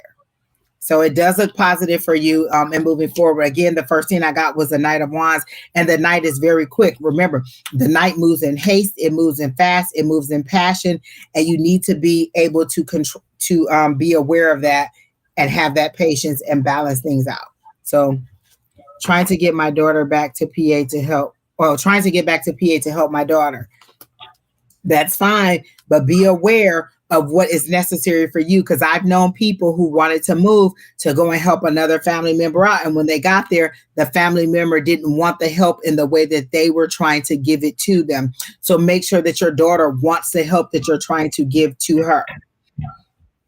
And she may need the help, but she may not want it in the way that you want to give it to her. So be aware of all those things. Make sure there's an understanding when you get there of what that help is that you're going to get. Is it financial? Is it resources? Is it daycare? Is it time? Is it emotional support? Make sure there's an understanding of what you're going to give to her when you get there, because you could have a picture of what you think help is, and she could have a totally different idea of what she think help is. And then again, they don't balance and they don't work. Talk that out while you're making the plans to get there, and then set your intentions on getting there and ask your higher power. This is where I am in Atlanta, Georgia. This is where I want to be. What do I need to do to get from here to there? What is my next step? Sometimes we want to know when, we want to know how. It's not always for us to know how. What is my next step to get there? Okay. If it's look for a job, if it's look for a house, if it's whatever it is, do that next step. Each step brings us closer. We don't always need to see the whole picture in order to do everything that we need to do. So again, ask what your next step is. This is where I am. This is where I want to be. What is my next step to get me there? And then along the way, how do I release all those things that no longer serve me? And then make sure an understanding of what that means for you. You said mainly for my grandkids. Does that mean that you live in a house with her and the kids? Does that mean you have your own place? Is there a spouse that may come into contact? There's a lot of things you have to consider when you say you're going to help your daughter out. So be aware of all those things when you're getting ready to go. Absolutely. And with that said, another shameless plug for my son's smudging kits. Here we go. This is the commercial.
Oh my gosh. I just love that. Don is so talented with those commercials. Again, get your smudging kits.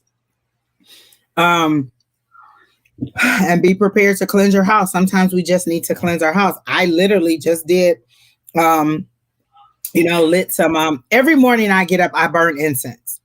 I like the smell of it. I like the aroma of it. I'm also a Bible baby, so one of the things they used to talk about is the priest burning the incense in the temples and the smell, the aroma being pleasing to the Lord. I like the smell of incense burning in the morning, so I'll get up and I'll burn my incense, or sometimes I'll light some Palo Santo, or I'll have my coffee or whatever it is. I like the aroma. So set your space, set your intention for your space and what you want. When I did my bay leaves today, I did some for releasing some things, some from pulling some things in.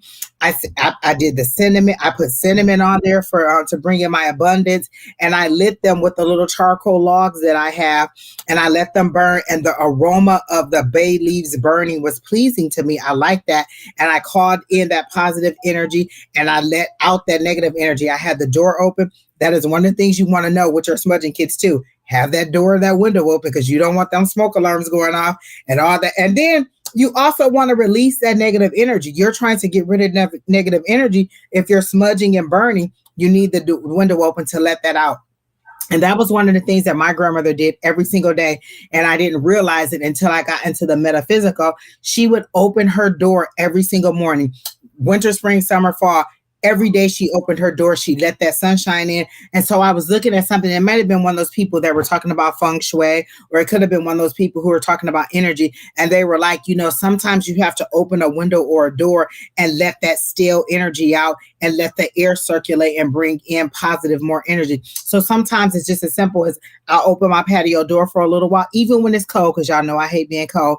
I'll open that patio door, let that fresh air come in, and then I'll close it. It's just circulating that stale air out and letting that new positive energy in from the sunshine. So always be mindful of that. Absolutely. That's why they always talk about spring cleaning so much, because spring cleaning is kind of bringing in a new fresh season, a new fresh energy into the summer. So absolutely. So yeah, sometimes it's just cleaning out that old energy. One of the things, because Mario, I read your question about wanting to come home. It's about to be a new moon.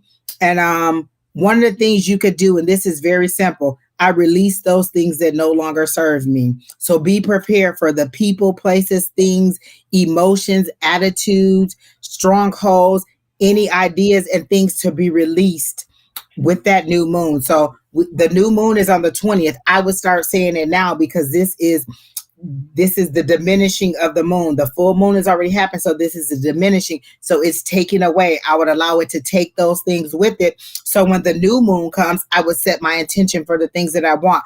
When I say set intentions, it's just you praying for the things that you want. I know that our background is very religious in our family. And so one of the things I would say for you is to just essentially say, I release those things that no longer serve me, or tell your higher power, remove all those things that made me harm, remove all those things that no longer serve a purpose in my life, and then watch all those things dissolve and evaporate. So you don't have to ask me what to do about your situation in your home. Ask your higher power. You know how to pray. You know how to make things happen in your life. So go ahead, release those things that no longer serve me, and watch all those people, places, and things start to disappear from your life that are not necessary for your growth and your abundance. I know that you're a hard worker, and you're a very good family person. So again, release those things that no longer serve you, and you'll move forward. But be ready and prepared sometimes to be told that there's certain energies or people that maybe need to be jettisoned, and you may not be ready, and you may not even be ready to hear it, but down deep you're like, yeah, I know. Exactly. Listen, when I say release those things that no longer serve me, sometimes, like I said, when I have a heightened, frustrated day, why am I so angry? Oh, there's something that needs to be released. I can remember driving down the street and just being in tears and not even knowing why. Like, you're mad because the light was red too long. And so I'll say, this isn't logical for you, Angie. Why are you so emotional? Why are you, so frustrated? I let those things go, and then my attitude changes. But you have to recognize that they have to go. And when you say I release those things and people start to drop off, don't try to hold on to them. Let them go. You're asking your higher power, but then you want to walk it through the way that you want to. You either take your hands off of it and let your higher power do it, or you do it in your own might and struggle through it. But you have to decide, am I going to do it, or am I going to let them do it? And just say, what's my next step? You said you want to love life. You want to have a positive atmosphere in your house. Then that's what you pray for. You ask God, how do I have a positive atmosphere? Or how do I have a positivity in my home? How do I get to the point where I just love life? This is where I am. This is where I want to be. What do I need to do to get from where I am in this state of mind to where I love life in this state of mind? So just ask. You have not because you ask not. There you go. Who's next, Keena? Righty then.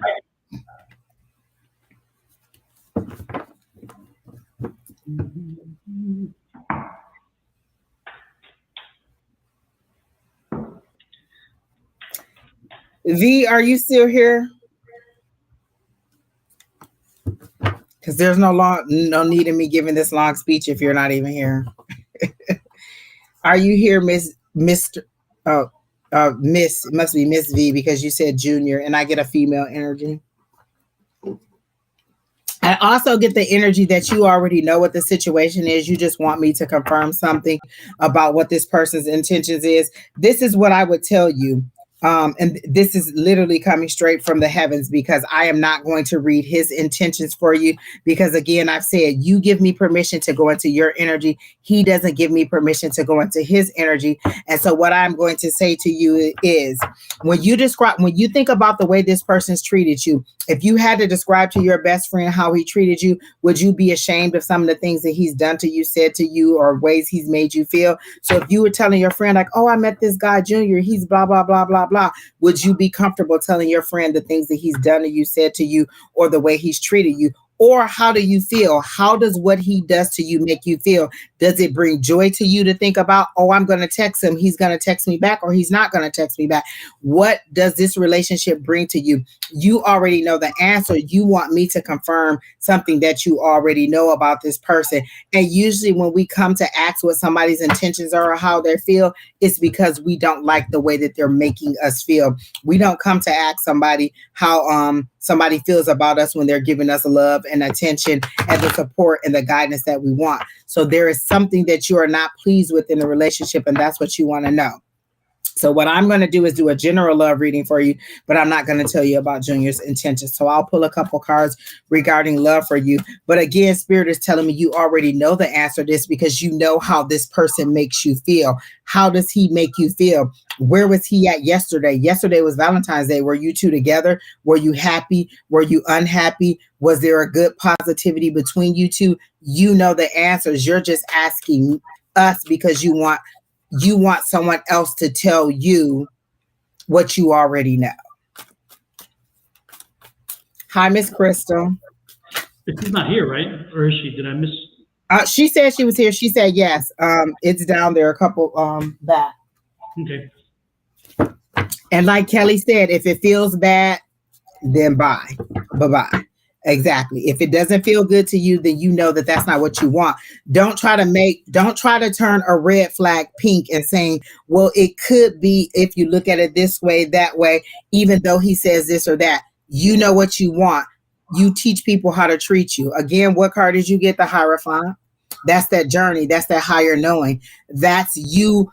Again, and the way they're showing it to me is, this is you wanting that traditional marriage, that family, that institution. The Hierophant is that institution. You know what I'm saying? That you want that marriage, you want that traditional role, you want all those things that come along with the marriage, but you don't feel like that's where this is going. And that's why you're asking me this question. So you know what you want. Are you willing to settle for whatever he's going to give you? And this is you holding on to something that no longer serves you, holding on to something that you know isn't true. This is why you're coming to me. This is you holding on. This is you needing to let go.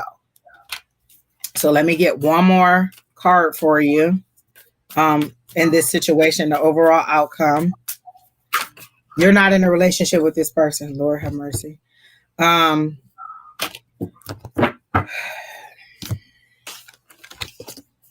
That's all I have for you, Miss V.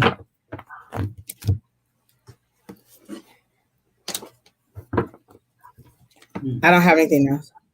Yeah.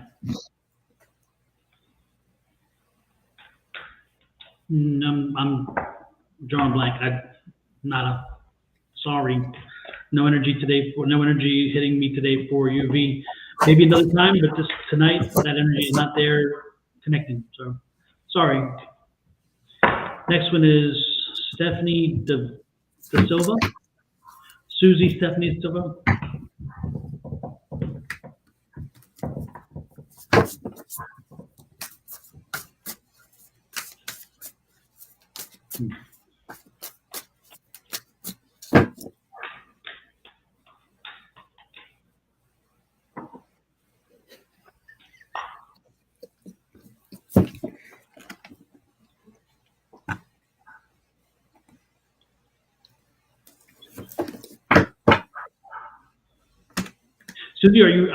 Susie, are you here?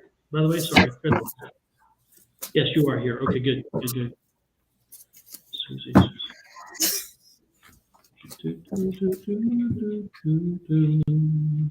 Susie, are you asking me what day, time, place? What is it that you want to know? Are you wanting to know if you're going to have a child in the next year, in the next 9 months? What is it that you want to know? Because you said, could you see when I'm going to have my first child?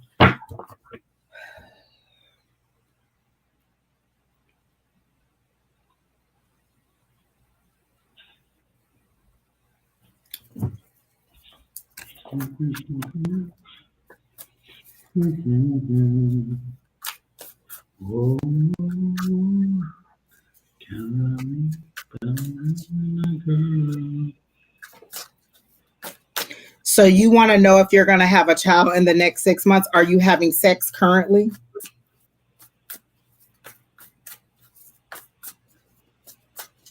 Are you asking me the birds and bees of it, like how it happened? Because if you're not having sex, then you're not going to have a child. You want to know. Class starts at 6 o'clock on Tuesday, 6 o'clock Mountain Standard Time, Kelly. Don,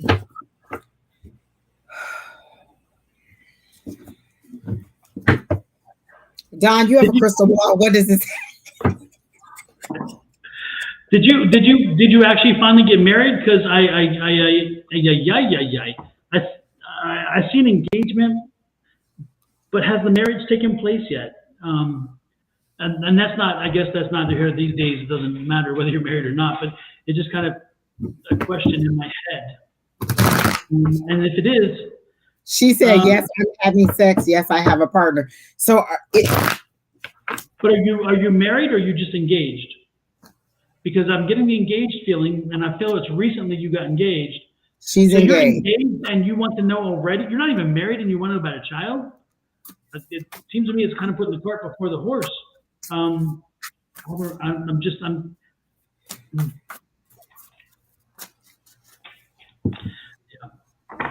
So when is the wedding? Because again, I saw the engagement, but I didn't see the wedding. So when is the wedding? And is it your hope that you're not walking to the altar with a baby bump?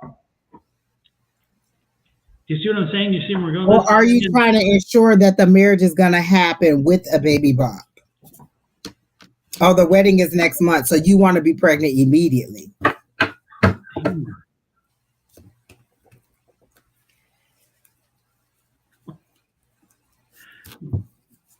My answer is I don't know. I just don't know, and maybe that is because Spirit is not telling me when you're going to get pregnant. I don't know. That's the best answer that I have for you, and I'm being honest. I don't know when you're going to get pregnant. Well, for me, I'm not comfortable answering the question, to be honest with you. There'll be other people online. Go to another one, YouTube or something, that will answer. I'm not comfortable with answering it, only because I'm not sure you're supposed to know, and I'm not. I think that I don't know. And in my head, I just can't seem to get beyond the fact that you haven't made it to the altar yet. You have a month left. Well, and that's what I got. Like there's a mystery behind it. Like you're not supposed to know every single step of your way. Like I feel like if we tell you, oh, it's going to happen within the next 6 months, your next question is going to be, is it a boy? Is it a girl? Is it, is it going to be this sign or that sign? Like you want to know every single detail. You don't want to leave anything up to the heavens or the fates. And they're just not showing me that information. And sometimes that information just isn't presented to me because it's not something that I need to know. But what I keep hearing is that's a question for you and your higher power. That's something you need to work out. And I'm just not equipped to tell you that. My guides, my higher power, none of them are giving me any information about that. Is there something about, do you want a little girl? That is one of the things I'm getting. Are you wanting a little girl, and do you want to give her your grandmother's name? Is that what you're very concerned about? Because I feel like you want a little girl, and I hear something about your grandmother. It's on my left side that I'm getting the tingle. So is it your mom's mom that you want to name your child after, or something, or some connection to your grandmother? You don't care about the sex. Well, they're showing me a little girl, and they're showing me some connection to your grandmother. So that's all I'm getting, is that there's a desire for a little girl, because I see pink. I see a pink dress, and then I get your grandmother. Or have you lost the child? So maybe they're showing me that the baby is with your grandmother, because I get a little girl and I get a connection to your grandmother. Oh, well, I don't know then. This isn't your energy, and I'm going to move on. Sorry, Miss Susie. Next.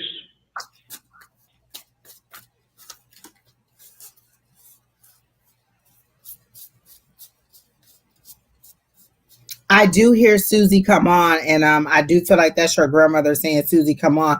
There is a connection to your grandmother. You're very rigid about the answers that you're giving. And there is some connection to your grandmother and this little girl, because I hear Susie come on. But we can move on to the next person.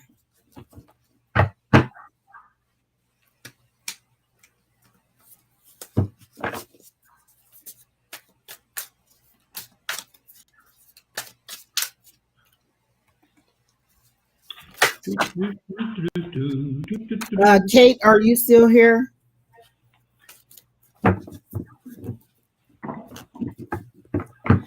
Your grandmother can still be alive and there still be a connection to her. That doesn't mean she's dead because I said there's a connection to her. You assume that because I said there's a connection to her that she's dead. I just said there's a connection to your grandmother.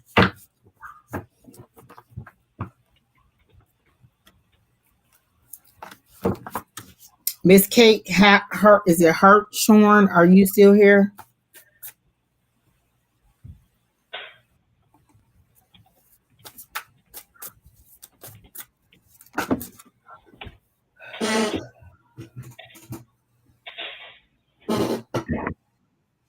Oh my gosh, exactly, Don. That to make sure that happens. Yep, that's what that is. Exactly. That's exactly what, yeah.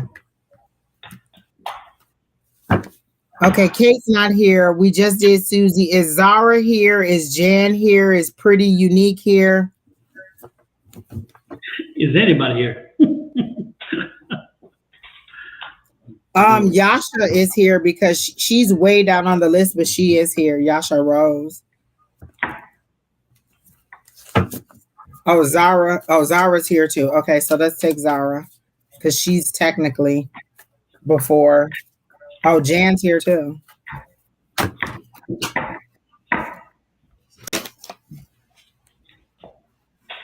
Zara.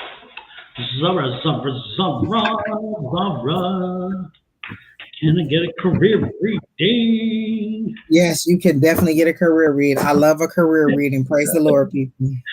Hey to the Manses. And while we're giving a career reading, while we are setting things up, don't forget, if you're on Facebook, please do this little magic trick.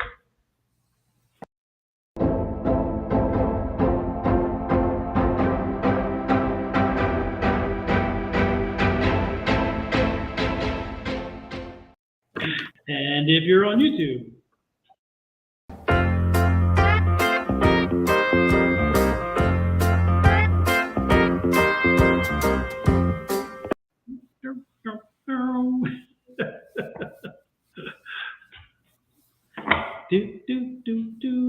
Zara. I love that name, Zara. There's a lot of energy to it for me, Zara. All right. Well, thank you, Miss Susie. We're glad that you stopped by. I'm glad that the part about the engagement resonated with you. I hope that everything works out, and I hope that you're big and plump and pregnant by the time that you get walk down that aisle, because that seems to be your intention. So keep on procreating every night, and you never know. Those eggs will line up. You know, there are apps that'll track your ovulation that'll help you do that right on. They'll tell you right now, hey, that egg's about to drop. Boop, boop, boop. And there it is. And there you go. So keep on procreating. Next one.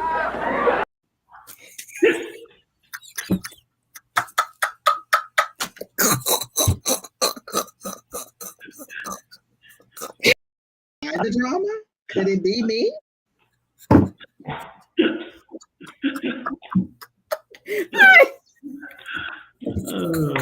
Just a little shift in energy there.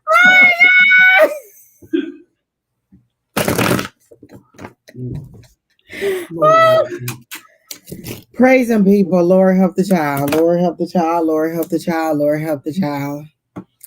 Woo! Zara. Let's get this career on the fast track. Okay, so immediately, Zara, when I read the word career for you, I saw a motorcycle, and I saw, again, mode of transportation makes sense to me. So for you, I saw you on a motorcycle taking off. Okay, so now they're showing me a big person on the motorcycle and you holding on to this person. Are you staying in a position that you no longer fit in, or in a job that you know you should be leaving? I feel like you're holding on to something that you are unable to hold on to, or you're trying to hold on to something that you should not be holding on to. You are ready to move forward, and you're holding on to something that you don't.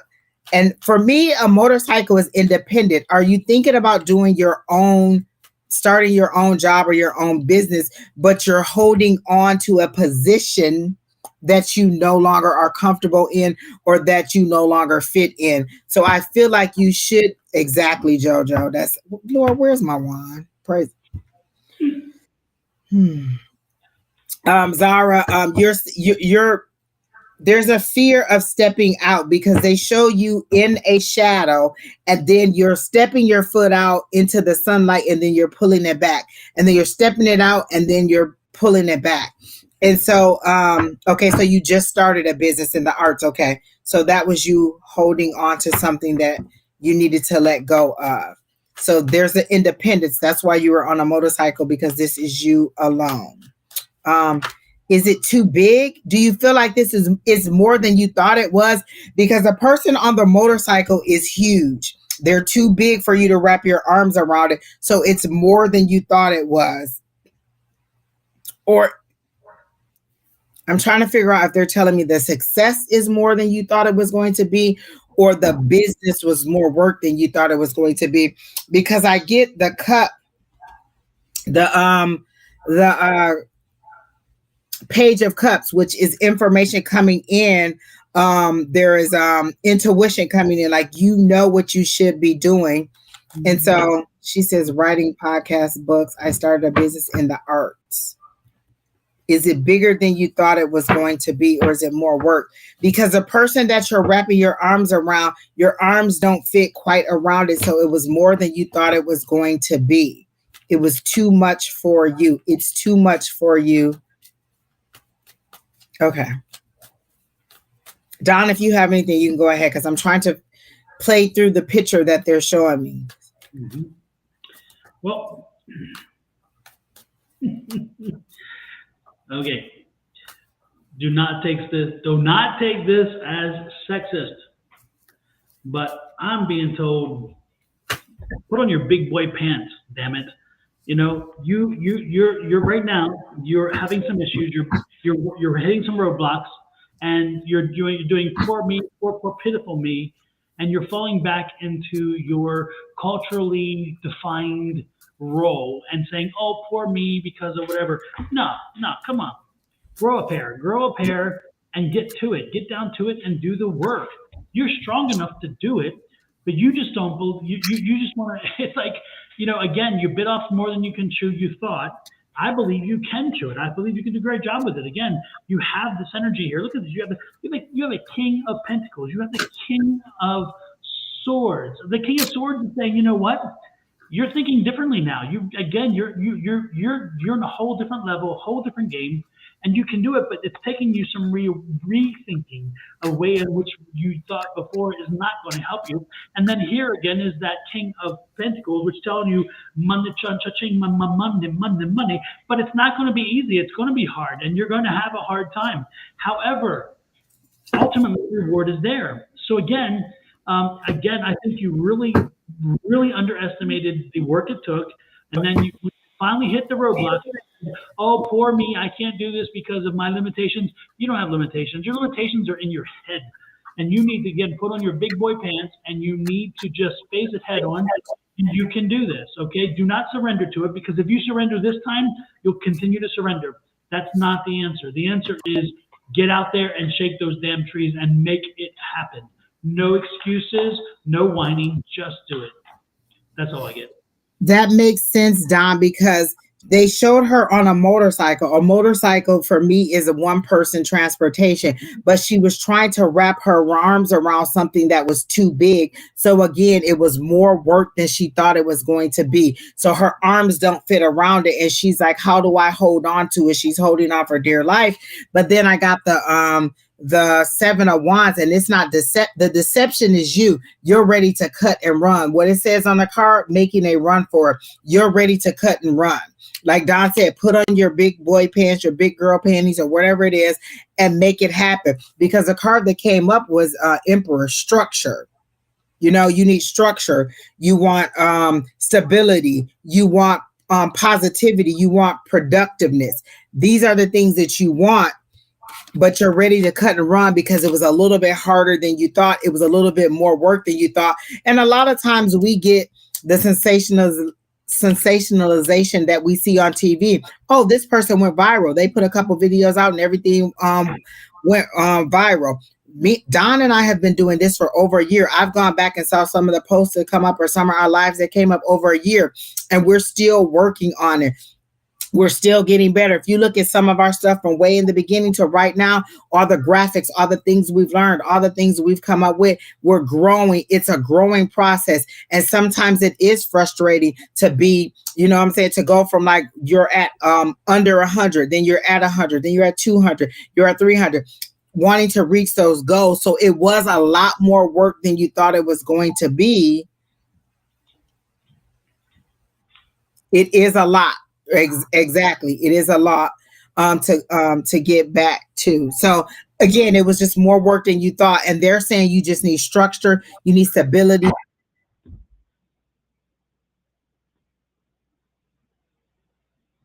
Sorry, I hit the thing. So you just need structure, you need organization, and you just need to get your ducks in a row. Kind of deciding what you're going to focus on, because I feel like you're trying to focus on everything. And sometimes one thing needs to get started and then you move to the next thing and then to the next thing. You can't do them all if you're scattered a little bit. Some of us can and some of us can't. So go ahead and find that thing that you really like. You said the podcast took off and there's a lot of work to get back through it. So then go ahead and focus on that part and then on the writing and then on the next thing. So again, it was just a lot more work. And that's why they showed me you on a motorcycle and you not being able to wrap your arms around what the problem is or what the thing is. So it was a lot more work than you thought it was.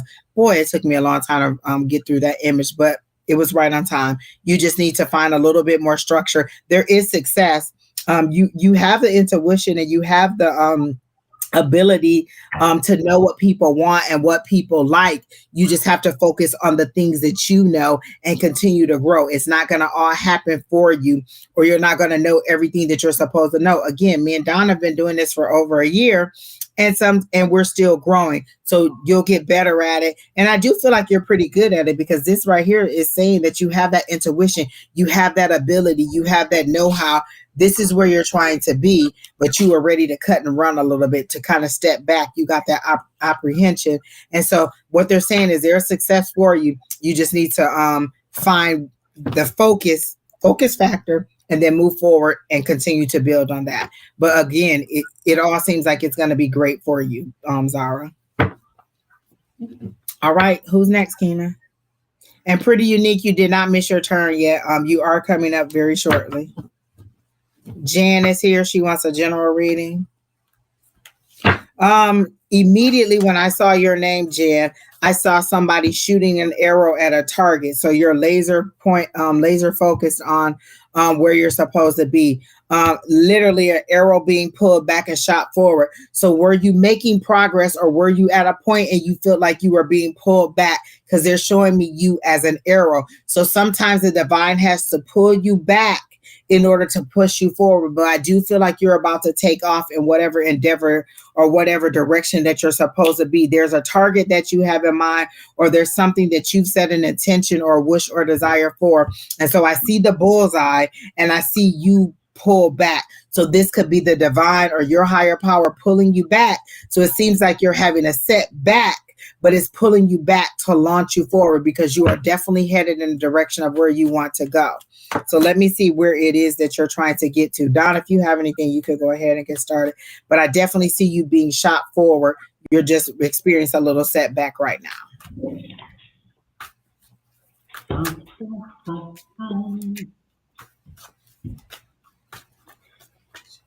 And then what is the card that I got? The victory card, the 6 of Wands. That is victory. That is success.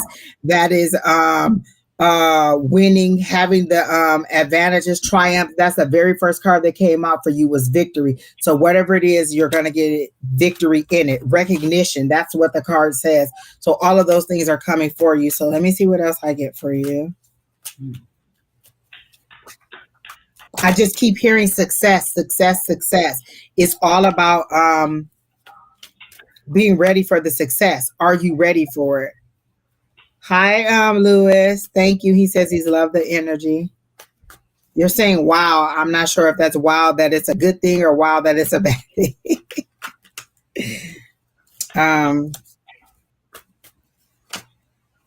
Okay, what's this that I got? Again, that Emperor energy. You guys see me shuffling these cards and going through and trying to mix them up, but this is that Emperor energy. This is that success. This is that structure. This is that thing. I like that when I see that coming up. This is that stability. This is you being in that mindset. What I heard was, are you ready for it? Are you ready for what you're asking for? You're being pulled back. Are you ready to go forward? Because an arrow, once it's let go, it shoots fast. So you got to be ready to move forward. So that's what I got. Oh, she says she's been waiting so long. You know what? And the Justice card came up for me mentally, because sometimes they show me the cards and you've been waiting on this to happen. And it's you kind of getting your just due. It's you kind of getting what you think you deserve. And you feel like you've had a really hard time. And it's like, when is it going to be my turn? It's your turn.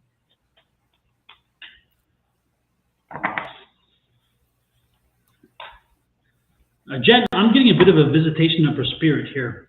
This is going to be their father or grandfather energy, dark hair, dark eyes, relatively in good shape. I would say tall, not maybe about as tall as me, maybe a little shorter.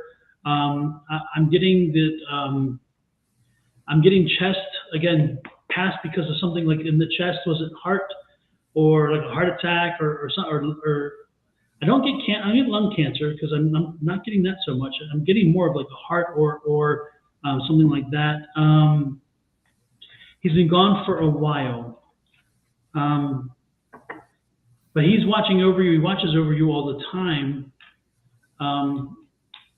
He's very caring, very giving. He has a very nice laugh, a very hearty, loving laugh, and it's interesting because I get the way in which he converses with me is he doesn't use a lot of words, but the words he uses them well. So again, he speaks.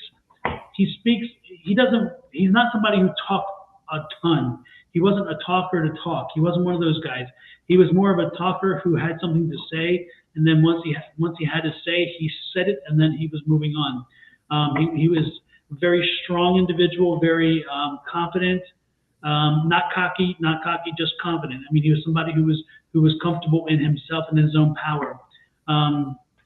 Anyway, that energy is here with you. I don't know if it resonates with you, but that's who is here with me now, and he's here to I don't know. He just came in a sense of he said you just need you need to be lifted up. You need to be lifted up. You're not.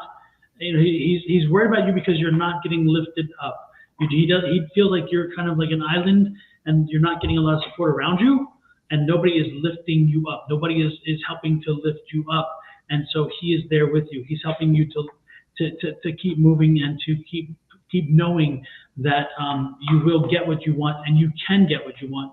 It all lies within you, and he'll be there. Did I lose you? And does this resonate with you? Because I haven't seen another comment. I haven't seen another comment either. I think that she's overwhelmed, like emotionally, and you may have taken her all the way over with that father reading. Miss Jan, are you still here? Dun, dun, dun, dun. Anyway, just know that he is there. He's with you. You're not an island. You are not alone. You don't need to go it alone. You can depend on people, but more importantly, know that when you feel like you're alone, he is there. Okay? He is there. Shall we move on? All right, Nick? who's next? She says she's still here, but she didn't make any. Oh, he might be my spirit guide.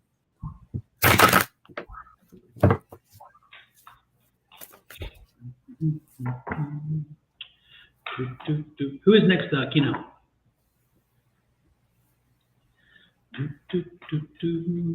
I think it's a Yasha person because Kina just told her she was. Oh no, pretty unique. So Yasha is after that. Okay. Hey, pretty unique. Nice to see you in. Nice to see you in. You're welcome, Jan. Yes, you're welcome. You're welcome. Welcome.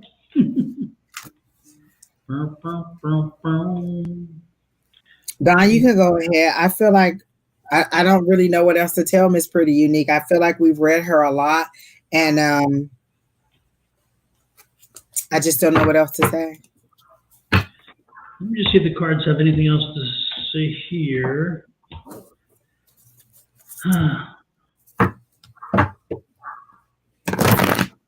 Pretty unique. I still see the internal struggle that you, again, constant internal struggle. You've got to break free, but you can't seem to break free.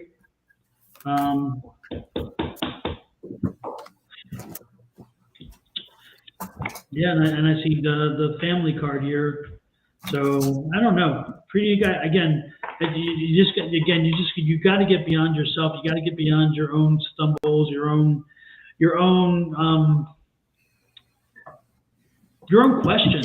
questions about yourself and your situation. You just embrace the fact that you can't know everything, and with that, put a focus on a future destination, a future time, a future goal, and move forward. And ignore all the noise around you. Ignore the chatter. That's about all that I'm getting, unfortunately. So.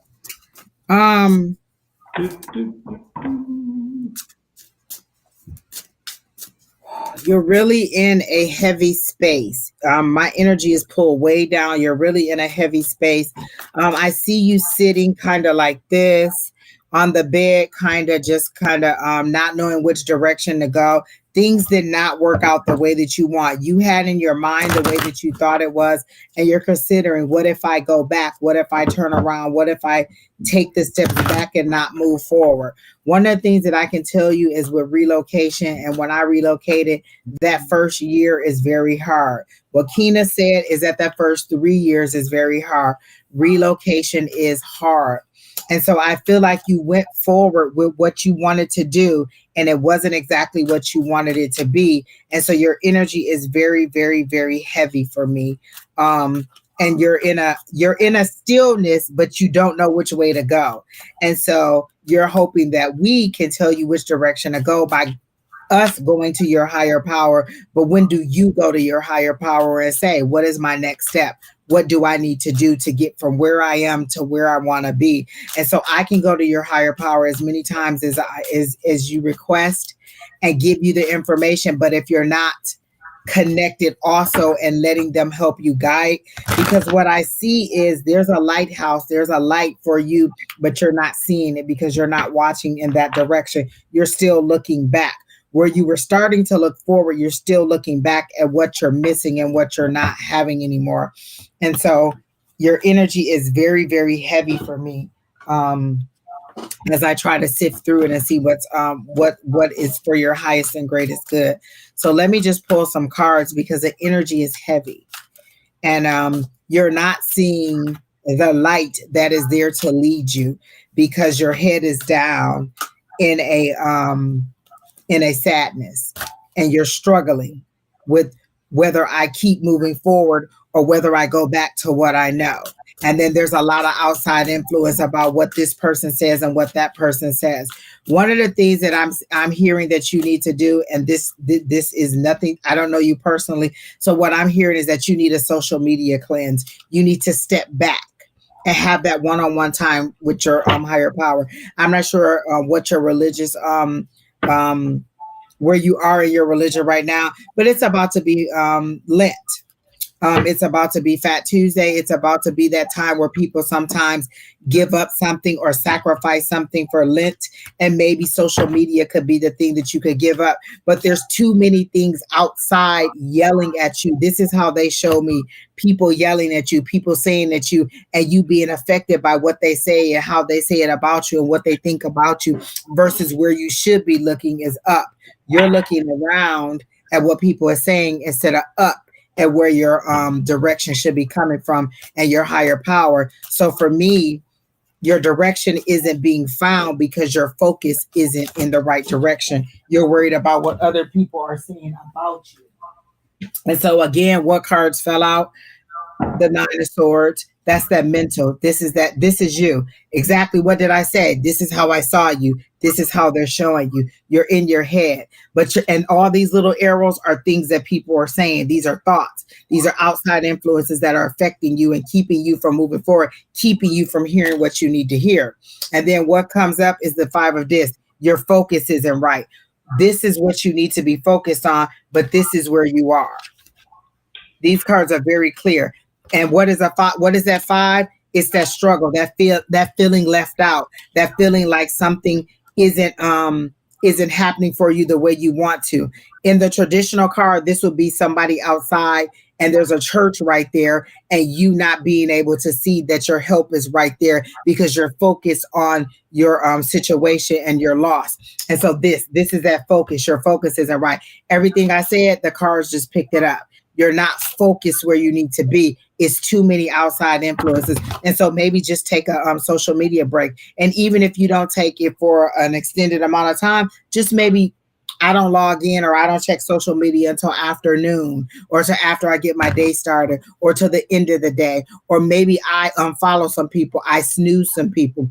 I snooze people all the time because if your energy is bad or you're in a bad situation or you're going through something, maybe I don't need your energy with me. I'm going to snooze you for 30 days. And then when you come back, if you're in a better place or you're more positive, then I'll allow you to still be on my feed. If not, then I'll just unfollow you totally. You still see what I'm doing, but I don't have to see what you're doing. And so what I'm getting is that you're allowing too many outside forces to negatively enforce your focus, and you're not seeing your help, your guidance, and what you're praying for come about. Because you're just too much in your head. You're battling your own self. And that's what I got.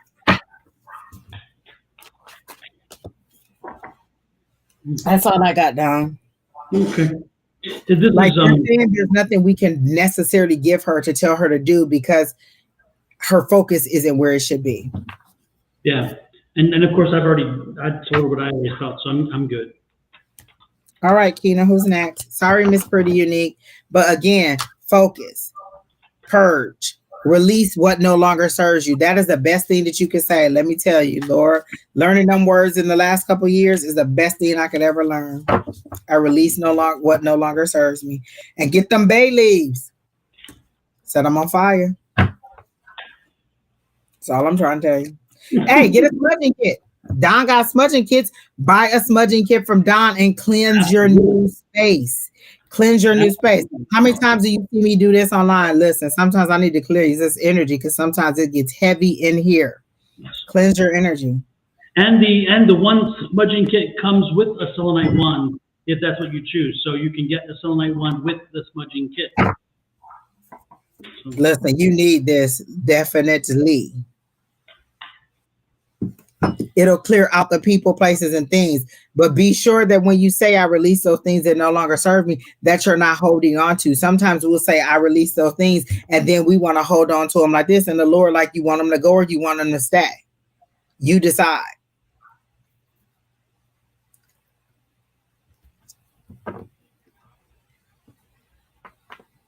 Who is next? Oh, this is next. Yasha.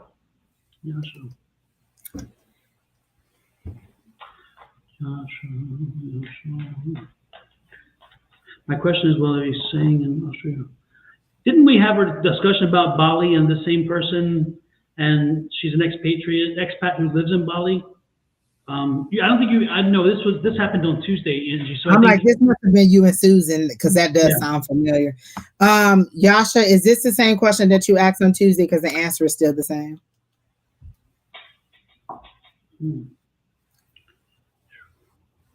I need to interrupt 1 minute. Okay. There's a strong spirit coming in, and again, I'm sweating like hell. Anyway, is that why I keep drinking this water? This my Don. This my look. Yeah, it could be. It could be. This is a spirit who. The reason they're coming in is they died on yesterday. They died yesterday, but a few years ago. Is it a daughter? The daughter's here. The daughter is here with us. And the daughter, the guy's name is Bob.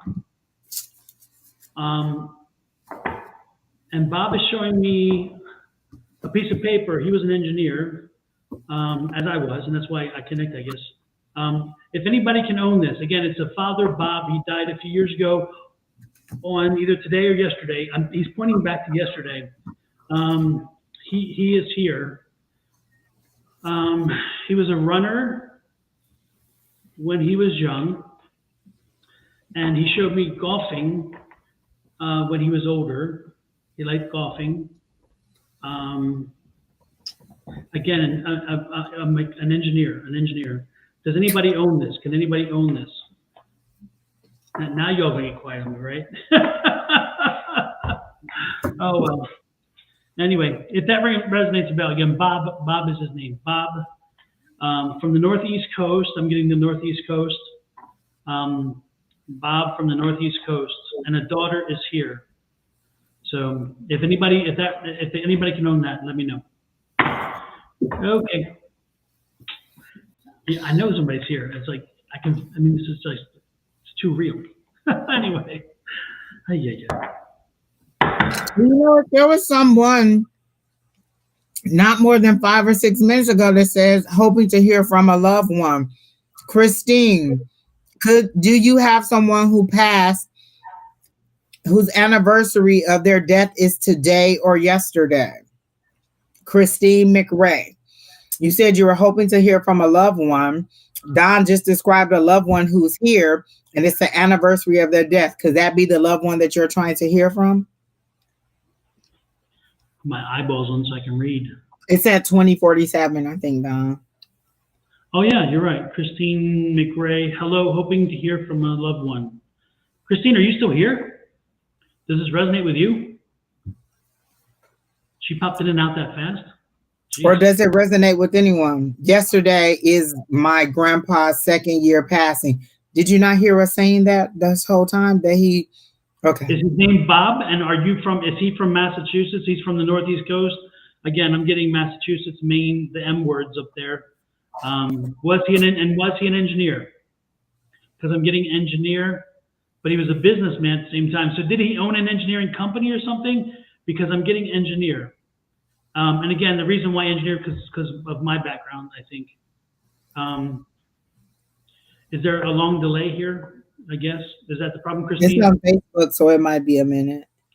Yeah. He's telling me he died on the 14th. Is that right? He died on the 14th. She said yesterday is grandpa's 2nd year passing. Oh, yeah, now I see it. You're right. Yeah. Okay. Yasha, we'll get to you. I promise you. Don't, let me just, but, anyway, yeah, and I'm seeing him again. The delay is killing me here. Anyway, I think you wanted to have him come in, and yeah, he's here. Again, he came in. His name was Bob. Christina, we need you to type a little bit faster than that, ma'am. Yeah, and he played golf, right? He was a golfer in his later years, but I'm seeing him in his younger years, and he was a runner. He was a runner in his younger years. And was he a mechanical engineer? Was a mechanical engineer? Was he an engineer? Can you confirm that? Can you say yes, engineer, yes, runner, yes, golfer, no engineer, no runner, no golfer? I also see him singing. So did he sing a lot? Because I'm getting the singing. All of those things. I guess it's yes, yes, yes. Okay. So anyways, he's here. Is that the one that you were expecting to come in? Because that's the one who's coming in. The only other thing that he's mentioning to me, no, it's not. It's he loves singing. Yes, yes, yeah. It's interesting because I'm hearing Bing Crosby. So I'm guessing that maybe Bing Crosby was somebody whom he liked to hear, like he liked to sing. Because again, he liked to sing. So I can hear that. Now this man is again a businessman. He was an engineer, but he was a businessman, correct? Because I see him in a business environment, and I see him serving on boards and things like that. He was somebody again who was very successful. Now was his father Bob as well? Was he a junior or something? Because I'm getting Bob and Bob. What is it? Does that make sense? Is it or Hutch and Hutch? What's Hutch? What's a Hutch? Is there a Hutch? Hutch and Hutch? Bob and Bob or Hutch and Hutch? What does that mean? Does that mean anything? His son is Bob. Okay. So what does Hutch mean? I have to go soon, job interview. I appreciate that, understand that. B Hutch. I don't know what B Hutch is. I think she must have typed the B in mistake. It's probably just Hutch. Hutchins. Last name. Okay, so that's where the Hutch. Okay, good. Oh, wow, interesting. Well, guess what? Yeah, he's here. He came in, and I think that's, if that's who you're looking for, that he came in. So know that he is here, if that's who you're looking for. But it's an, so the first letter of kids' name people call them. What is the question? Oh, Hutch. Maybe they call them Hutch because it's Hutchins. Oh, yeah, okay. That's why. B Okay. Hutch is, I don't know. Okay. Well, interesting. Just know that he came in and that he's good over there. Life is good over there, and that again. Apparently, I guess you wanted to come in just to see if come in history, and he did. So anyway, know that that's the case. Oh, P Hutch, B Hutch. I see. Oh, so whatever their name is. Oh, okay. Yeah. That's why the Hutch. Okay, I get it now. So, well, interesting. Well, he was here. He lived until his 80s. I'm getting like he's in his 80s, and he was in his later years when he passed. And his wife is still here because when he passed, she was still here, right? Oh, she passed last week. The wife passed last week? Yeah, my grandma passed last week. Oh my God, I just see that. Yeah. Okay. Well, guess what? Yeah, because she was here when he passed. Okay. Wow. Yes, because he was just pointing her out that she was okay. She's yeah, interesting. Yeah. Oh wow, his queen. Yeah. Yes. They were married for years. I mean, talking many years. He considered that one of the best accomplishments of his life, by the way. He's telling me that was his best accomplishment, was meeting and marrying this woman. He absolutely loved and adored her. So know that oh my God, yeah. Know that she wow, that blows me away. Yes. Oh my God. 65 years of marriage? Yeah. Wow. Well, I can tell you that he's good over there, and she's with him. I'm certain she's with him. Was it Susie? Something like that? Is it Susie? I'm trying to figure out what he's saying here. Her name.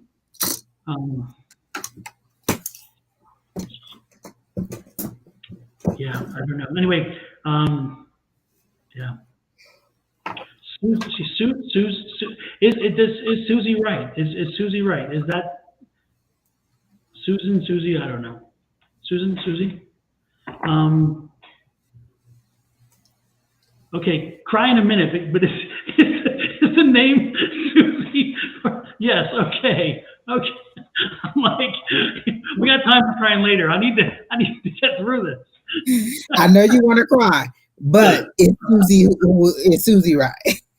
Okay, yeah. Well, Susie's here. Susie's here with him. So know that Susie's here with him. Susie is here with him, and they are together again. And he's singing to her, He's singing Bing Crosby. He's singing Bing Crosby. And wow. Anyway, know that they are together again. They are together again. All right. Whew, man, I gotta I gotta cool down now. Thank you for letting us, Christine. Thank you for sharing with us, and thank you, Bob, for joining us tonight. Hopefully that'll give you some peace, knowing that she's good and she's with him. And it's interesting, she died so close to the anniversary of his passing. Isn't that crazy? Wow, that's wild. So, bless you, bless you, bless you. So now I gotta cool down. Jesus, criminy. That's why I've been drinking all that water, Don. I hear you. Lena is jealous of my glasses, and so she talking junk in the private chat about my glasses. And Yasha wants us to remind us that she has a job interview to go through. So can you give her anything you got? Sorry, Yasha. But when I have cards for her, but I'm getting information on a relationship. I got the Lover's card. So for me, the Lover's card is a decision. And so I always go with what the next card is to give me some insight on what it is. And the next two cards that came out for were the King of King of Cups and the Heartbreak, the Three of Swords. And so what stood out to me on the King of Cups is something that I've never paid attention to. There's a snake wrapped around the foot of this person. I've never paid attention to that. So there's a snake in the mist. And then there's heartbreak. So is there something about I met a beach boy in Bali? Okay, yeah. There's a decision. So is that your okay? There is a snake in my boot. Okay. So that is the reason you wanted to know whether you're going to stay in Australia or go to Bali. That's what it is. That's the decision that you had to make. That's the Lovers. And then I got the King of Cups, but I got heartbreak. And what I'm being told is to tell you, don't base your decision on whether you're going to stay or go on this relationship, because to me, it looks like it's going to be heartbreak for you in this situation. And the fact that they pointed out that there's a snake wrapped around this person's leg, there's something not honest, or there's something sinister or deceptive about this person. My ear is tingling. So they're telling me you need to be aware of this person and know that not to base your decision on that. Base your decision on your personal goals and your personal achievement. Don't base your decision on whether you stay or go on somebody you just met. So then the next two cards I get are the Seven of Wands, stand your ground, standing on what is for you, not for that person. Look, this is a person that's in a defensive posture. All these arrows are being made sent to them.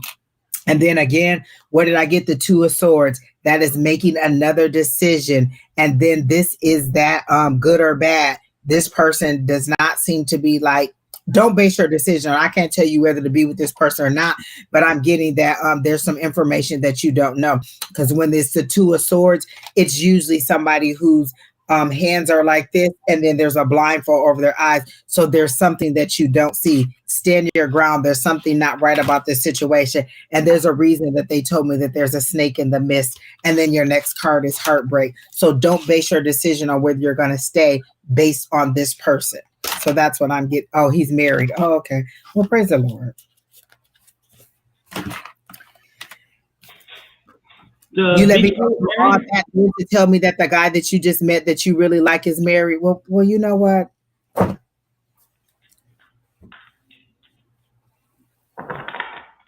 Again, don't base your decision on whether you're going to stay on this person. Stand your ground. Make your decision based on what you want to do and what's best for you overall, your individual person. I don't think that this person is good for you. But again, if he's already attached to somebody else and trying to get with you, think about that and what your future were going to be. Is he just going to replace that person with you, and then he's going to be attached with you and then looking for somebody else? Think about all those things. The way that you met this person would say something about the character of that person. Well, isn't that special? Exactly. I'm sorry, Miss Yasha, but that's what I got for you. Again, you will have success, but you need to base your decision on your own personal life and you individually, not the possibility of you two. Next.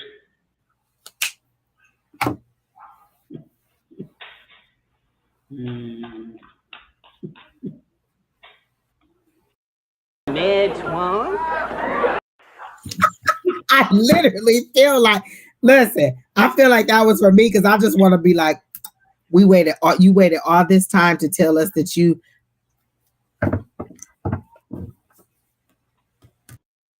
Don't do it. No, don't do it. No. Well, I wish you much success, Yasha, on your interview. I do feel like you will it will be successful, but again, it's a decision that you need to make. That's a decision that you need to make. You got 2 decision cards. Both of them are regarding how you want to move forward. So again, I do feel like the interview is going to go well for you, but you have to decide on what your reason for staying or going is. And again, do not base it on this relationship. But I do wish you much success. Miss Cynthia, are you still here? Is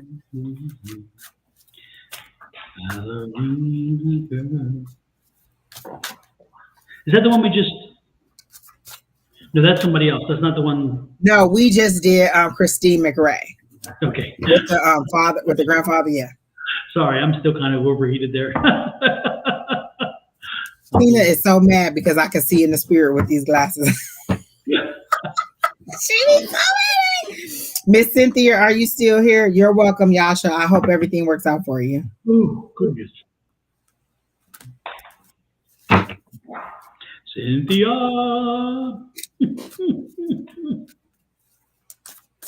Okay, Cynthia, if you're not here, Angie, are you here? Not me, Angie, but the other Angie, are you here?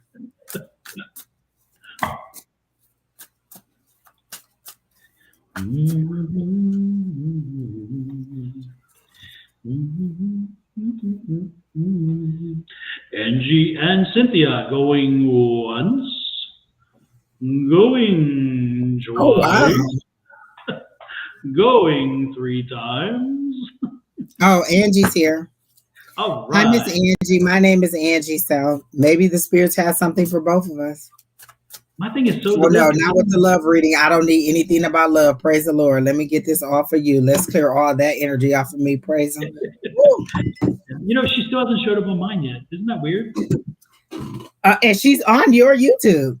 I know, and yet she's not showing up on my thing, and she just popped up.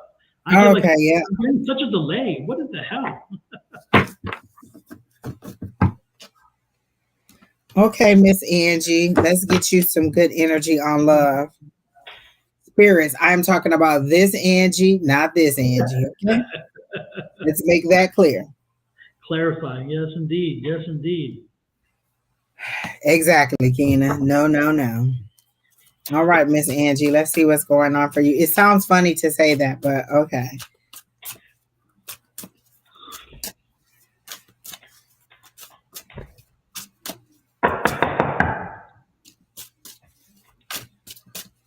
General love reading.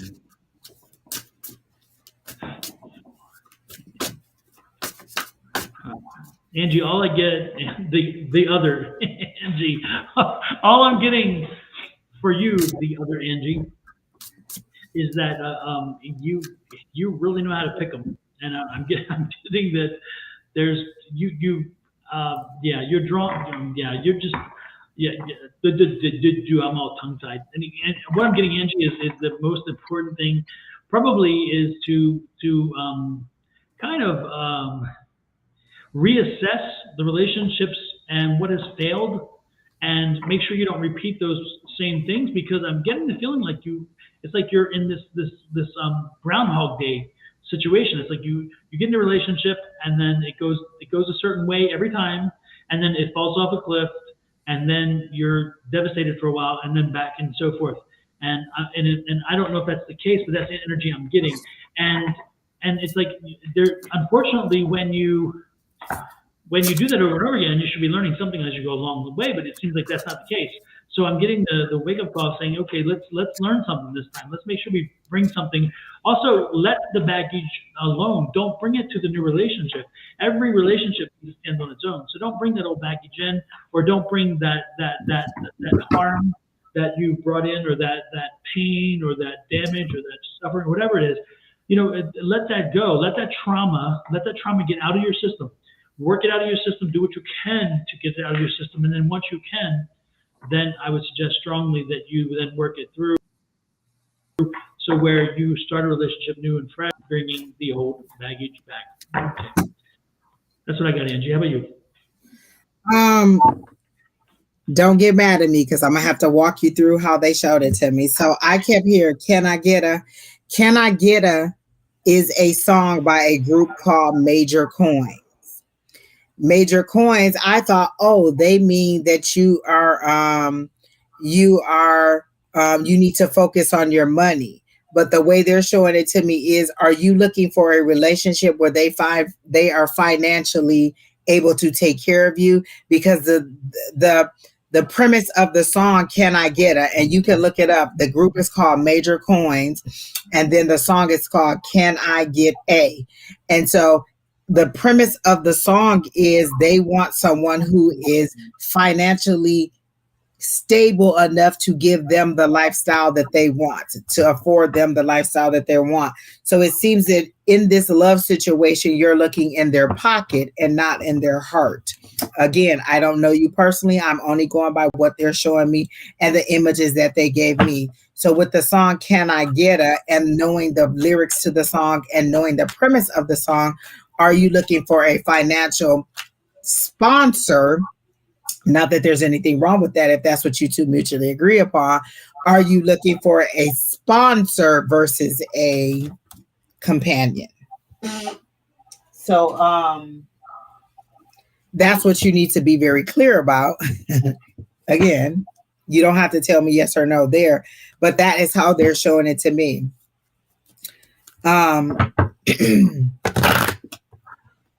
Handsome, you want them to be attractive and appealing to you visually, but you do want them to be able to give you a lifestyle that either keeps you where you are or brings you up. You don't want a project. And I do understand that.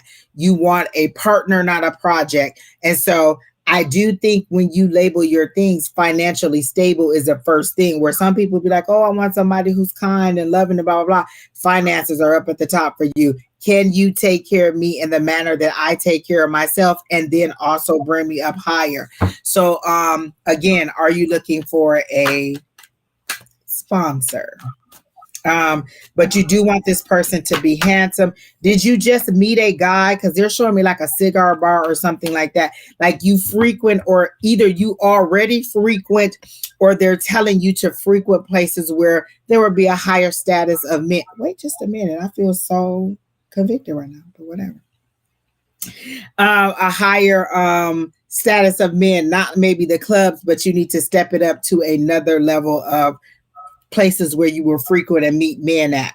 The thing that I got was, again, and it fits with what they're saying, I got the foresight card, travel, moving aboard, getting out and making yourself known and seen so that you can meet the people that are at the level of finances that you want them to be at.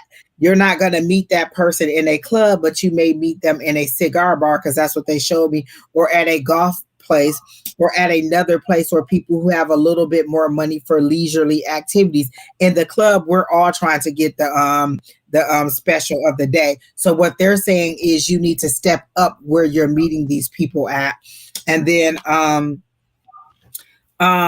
something about moving on. Are you currently in a relationship that you need to be moving on from? Oh yeah, that must be it. Okay, because I got the moving on card, and then I got the Tower card, and then I got the World card. So for me, the moving on card was next, and then the Tower card. So something's coming to an end. On the Tower card, I get chaos, I get destruction, I get sudden upheaval, trauma, unexpected change. So there's an ending that needs to happen. I get moving on, and I get the Tower card. So those are endings. That means you need to walk away from a situation or a person, or the possibility of something that you may not be in an exact relationship with them, but there's something about you needing to be moving on. And then again, you got the travel card again. We started with travel, we're ending with travel. Success, achievement, travel, and fulfillment. It's all you setting your sights on a higher level of people. This is where you're at looking for them, but this is where you need to be. This is what you want, but you're down here looking for them. So you need to set your sights on someone that's a little bit higher. And I'm not going to tell you that there's anything wrong with looking for someone to financially take care of you, as long as you both mutually understand that that's what this situation is, or how this situation is starting off.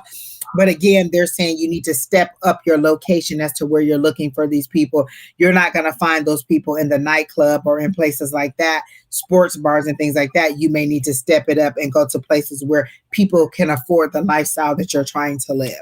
So that's what I got for you in love. But I do see a handsome gentleman. It's just you seeking out the right place to find that person. So that's what I got for Miss Angie, Don. Well, that's about all I had as well. I don't have anything more than that. So hopefully, and I hope it helps you to move forward and to find your partner. Exactly. Not that I'm mad at you about that either. I'm not even mad at you about that. Yes. Listen, long as you know and that person knows. I'm pretty sure Anna Nicole and her dearly departed spouse understood what the arrangement was about. But that's all I got. Thank you, Champagne Cadengo. Let me put my eyes on so I can read from the computer. She says, I'm an intuitive as well. Nice to meet you. Just stopping in to show some love and support to fellow readers. You're welcome to come in anytime, and you're welcome to, while you're in on the side, if you want to even give your opinions on some of our readings. We don't have a problem with that. We do not have a problem with that. We love people to come in and, just kind of, confirm or give another take on what they see. We always encourage people. This is an open community. We love, when that energy, sometimes it helps to pick up the energy when you come in with your positivity and we're already on our positivity. It helps to pick up the live and make it even better. So feel free to come in, share, share, subscribe, comment, and then again, share what you think about the about what we were saying or what you see for that person. You may see something totally different. Don and I don't always see the same thing. Maybe I see finances, maybe Don sees love, or vice versa, or Don sees dead people and I see something else. And so it's not always the same. So we're always welcome to you coming in. Yeah, and we're here every Wednesday night. We start usually around 6. Tonight we were a little late because we were chatting and taking care of technical issues at the same time. But we start at 6 p.m. Central Time, Mountain Standard Time, and we run for about 2 to 3 hours, depending on how many people we read for. We tend to run a certain number of on the list, and then once we're done, that's it. And it fills up early. It fills up pretty quick. So if you ever want a reading, you're welcome to also come in for a reading as well. And then I'm back tomorrow morning at 8 a.m. Mountain Standard Time with Shauna, and then Angie is on Sundays as well. Sundays around 3, again, always the Mountain Time. And Angie's, it's girls' day on Sunday. So it's usually Angie and either Kim or Alicia. Not so much Alicia recently, but Kim and Sherry and a few others. Alicia says she will be back definitely for class on Tuesday. Yeah. And then Susan and I go back on Tuesday mornings at 8. So 8 is a trigger point in the mornings and 6 in the evenings, 10 to fit, things like that. And then 3 on Sundays. So you're welcome to pop in anytime and read along and join the community. Also, Champagne, let you know, we have a class on Tuesday nights that is free, and it's all the people in the metaphysical community. If you're a medium, a psychic, whatever, we get together and we practice on Tuesday nights on Zoom. We start at 6 p.m. Mountain Time, and we run for 2 hours, and we just do little exercises with each other. And we're from all over the nation. We have people from California all the way through Pennsylvania, Maryland, Florida, whatever. Anyway, and you guys are welcome to send me an email at advice@sonoranmystictarot.com. That's my email address, advice@Sonoran, which is the desert we're in, Mystic Tarot, sonoranmystictarot.com. And we can add you to the list, and you're welcome to join us. It's a free class, costs you nothing, but you'll be in a community of folks who are all doing it and practicing and just spending time together and communing for 2 hours once a week. and growing and learning. And a lot of the people are in the chat now. They come and join our lives. And again, that's why we tell you to subscribe to all of us, because Sunday through Thursday, one of us is live every single day. Absolutely. Or several of us are live every single day. Yep. So you can always, so you're welcome to join us. Send me an email and I will add you to our list. And if on Tuesday and you'll start getting it for every Tuesday. And any of the Tuesdays you want to join us, you click on that link at 6 our time, which is Mountain Time, and you pop right in and join the lesson, join the class. And it's not really a class. It's us getting together and doing exercises to help improve our skill set and asking each other questions and getting to understand more our skill sets. So you're welcome to do that. Okay. I hope we'll see you. Okay. And you can also message me in Facebook, since you're on Facebook, unless that's Angie's Facebook. I think it's mine. Whichever one you're on, you can always okay. You can always message me on there as well, and I can get your email address from there. Okay. So, well, with that said, I think we are about done, Angie.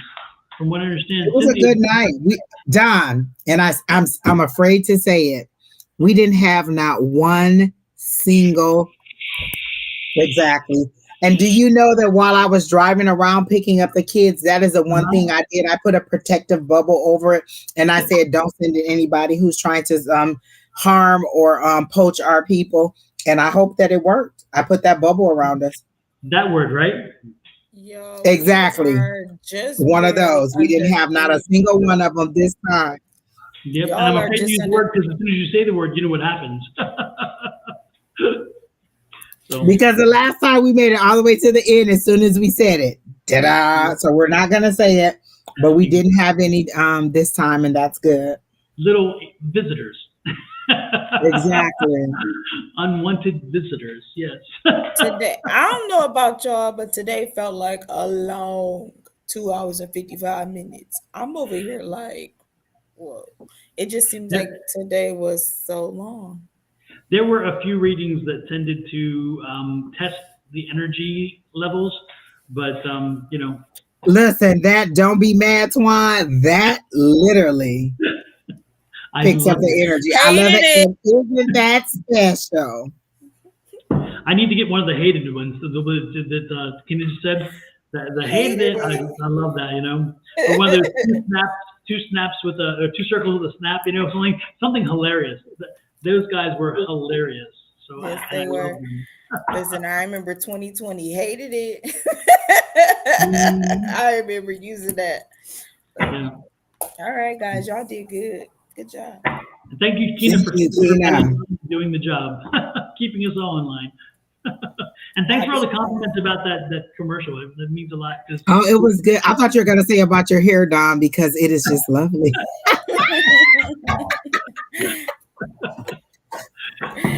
I literally thought you were going to say thanks for all the compliments about Lord knows I spent more time on the commercial than the hair, so it's okay. Oh my God. Angie, what you finna go eat? Cheese bread from Little Caesars and chili. Let me tell you how Brandon is. I made chili the other day. I wanted hamburger and I couldn't find a place, so I just made burgers for the Super Bowl. They were delicious. So I made burgers, and then I had, I was like, oh man, it was cold on Monday, and I don't like the cold, so I made chili. So Keena was like, oh, what are you gonna eat? And I said, oh, I'm gonna make me some chili cheese fries. And she was like, oh, Kamora wants chili. Why don't you I was like, oh, I'll give her some. Brenda was like, no. I said, why? Was it not good? Did you not like it? Why can't you have any? He doesn't want to share the chili. I was trying to avoid cooking a whole pot in my house. So then Keena says, oh, that's okay. Y'all keep it. I'll make my own. He said, can I have some of yours too? Oh, geez. So he wanted ours and hers. He is a person that really loves chili. So when I make chili, I'll freeze some of it like in freezer bags and enough where you can make like a bowl for him so he can just pour it into a bowl and make it for himself. But he really loves chili. Like he's really. I didn't know he liked it that much. Without beans person. I love beans in it. I put beans in it. The kidneys, the red kidneys. Mm-hmm. And chili, yeah, I love beans in it. Yeah. In Texas, they don't put beans. Someone asked me, I think it was Miss Julie asked me the other day did I make cornbread? We've never had it with cornbread. My mom used to make grilled cheese when she made chili for us. And so it's always like when I bought cheese bread today, it was like, oh, I don't want to make grilled cheese, but we can have cheese bread.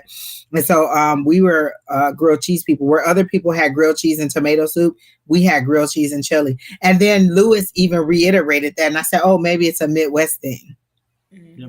You know what we used to do? I didn't like grilled cheese so much, but I loved open faced cheese. So it's like one slice with the cheese and then put it in underneath the broiler and the cheese bubbles, and it turns a little brown. That is so good. But for me, the sandwich with the cheese in the middle that you did this, that never really turned me on so much. But the one that you put in the oven with open face, it's like, boom. I love it. Yeah. Well, so. But chili, one of my favorites. I love chili. Oh, especially it's a nice comfort food, and it was so cold on Monday. Today, I was able to go outside and not freeze to death. Although when I went outside, I did have on my gloves. Like I don't even feel no shame. I don't care if people looking at me or not. I have my gloves on when I first go outside, and then, I want to know why it's still cold. Like we should be back to 80s and 90s by now. Some of my old posts came up from like 7 years ago, and it was in the 80s this week. And so that's all I'm just saying is, what is the problem, people? Hey, one more question about your chili. Do you always do ground beef, or do you also sometimes mix it up with chuck? I did ground turkey this time, but I remember having it at your house, and you use ground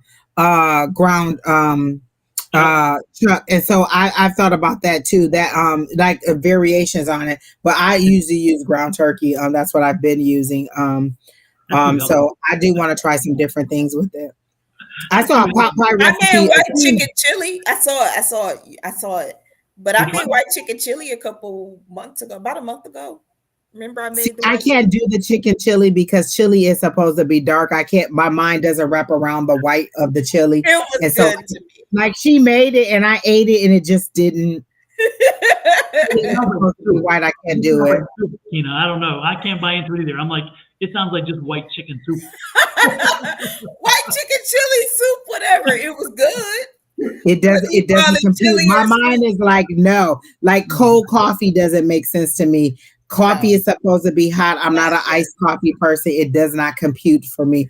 My mind is like, no, do not abort mission. Don't eat. Don't drink it. Don't do it. Don't do it. I mean, for me, chili is you have to have a tomato base. It's gotta have like a little bit of tomato and then some garlic. You know, like, I don't know. Yeah. I don't know. I just can't.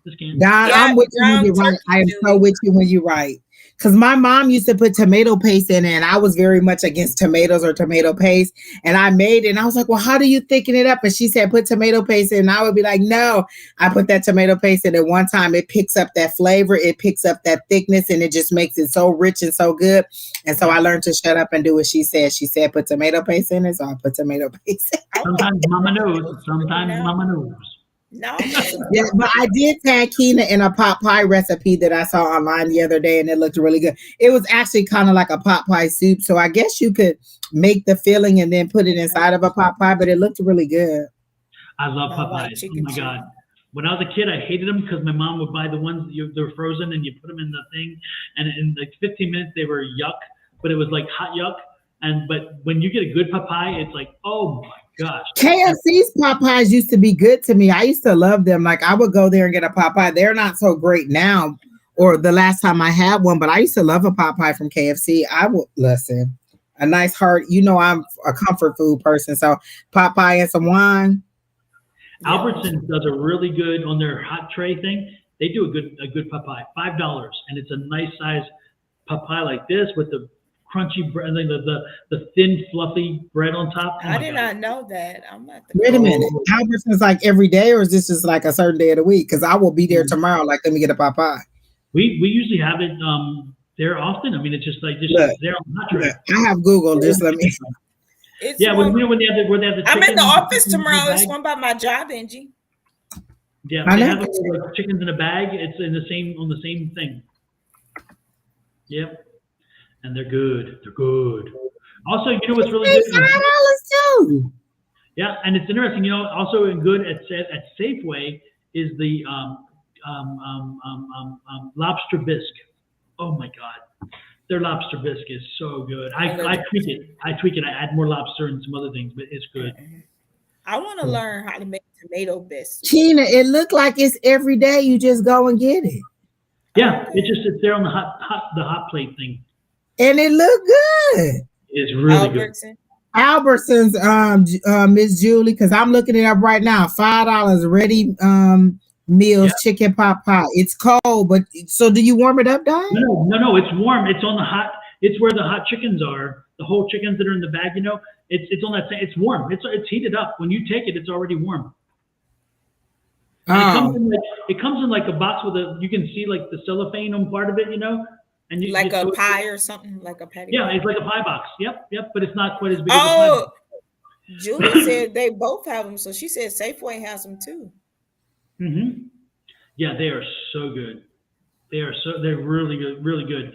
And so sometimes if I don't want to cook and I'm there and I see it, I'm like, I'm taking that. That's okay, because they have two. They have the ready meals where you can buy the cold pot pies, and then they also have the hot ones at Albertsons. Because I'm like, wait, listen, Google give you everything, and so they have both. You can get either or. Yes, and I'm telling you, they are good. Try them and let me know what you think. But I took the risk that one time, and I'm like, oh my goodness, this is damn good. Listen, I'll be there tomorrow. It don't take me no time. And Julie said that, and look, it's the same because I'm walking all the time. If y'all see me on my walk tomorrow, my video show me in Safeway buying a pot pie. That's where I'll be. Oh, you get chicken or turkey pot pie. Exactly. If you see me walking down the street with a hot pot pie, that's what I was doing. Yes, it is, and you believe me, you'll like it. It is good. I'm already there. One other funny thing I have to say before we go. Me and my friend Coco were talking about burial things because we were talking about people who died. Don, this is the weirdest thing. My friend Coco, her cousin was a truck driver, and he was putting air in his tires, and whatever he didn't do right, and it blew up and he killed him. What? Yes, the tire blew up and killed him.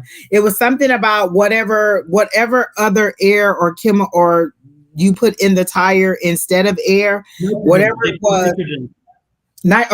Whatever else you put in there. They put a little green stem that tells you it's nitrogen instead of air, and it's supposed to not fluctuate with cold. Okay, well, he didn't do it. Well, whatever happened, it blew up, and it blew up like he was supposed to have a closed casket.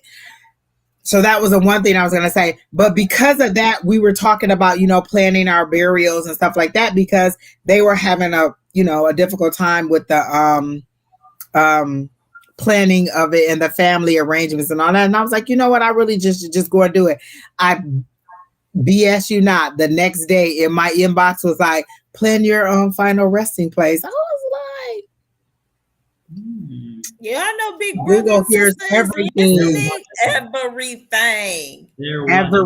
Hi, Mystic Rain. We haven't seen you in a long time. She says, I'm just stopping by to say hi to all the readers tonight. It's good to see you. But yeah, immediately it came up. And I am thinking about doing it because I just don't want to leave that on Brandon to do while he's absolutely not. Yep, absolutely. If you can do, but it was weird. We talked about it, and the very next day it was in my inbox. Rotate me. No, I'm just kidding.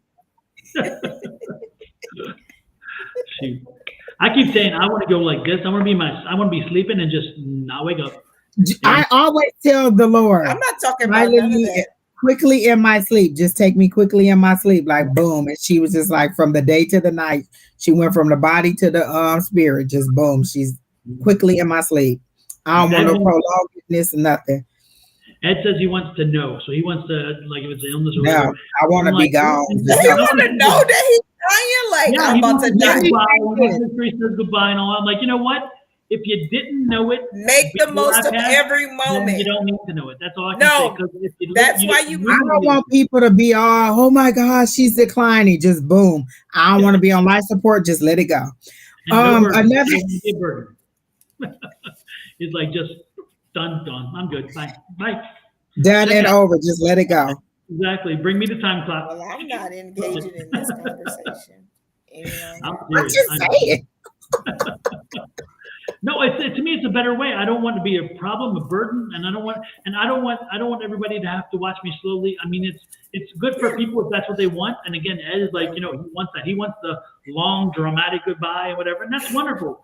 But it's like, you know what?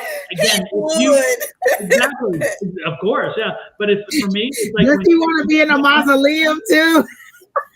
Probably, yes, exactly. With a big old something, very Angie, dramatic. you need to send him that video that girl posted. The one that it's on my Facebook. I posted it on my Facebook. It's this lady telling how she wants her burial to be, and she's like, "I want to be buried in a fur coat. I don't care what the weather is like. She was like, "I want blah blah blah to cater my funeral, and I want this and that." It's funny. Was that like yesterday or today? Because it was. I posted it today. Yeah, today. Yes, I did. I saw that and I was like, "Oh my God, I know that person. I know that person. I live with that person. Lord have mercy." The other thing I was gonna say is you gotta be brave to kill yourself. Like I know this. Another story. This lady tried to kill herself and it didn't work. It just shut down her organs and she ended up paralyzed. How about the ones that try to shoot themselves and then they wind up looking for the deformed and they live with the rest of their life with like. And that's my fear. I try to do something and then now I'm just, you know what I'm saying? It didn't even work out. Like the Lord, like, nope, you ain't gonna go, but we gonna leave you here, but we gonna leave you here. Nothing. Let me shut up. Exactly. So, but yeah, again, when you do that, you're brave. Don't do it. Don't look at my face. Don't do it. Don't do it. You'll end up even worse than you. Don't do it. Just go ahead and live it on through. Talk to your maker. Wait a minute. This is the perfect opportunity. You got to do it. Where is it? Here we go. Where? Oh my God, where is it? Oh, there it is. Okay. Don't do it. No. Don't do it. No. Do not do it. Abort mission. Step back. Have a drink. Don't do it. Don't do it. Oh my goodness. Well, let's get off here before we get in trouble. Thanks again, everybody. It was wonderful for joining us. Thanks, Angie. Thanks, Kina, for great work. And always. Lord have mercy. Love and light to everybody. I'll see you in the morning. Bye.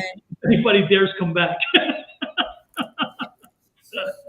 Oh, and please, Yasha, don't come back. No, just kidding. Just kidding. Oh God, just kidding.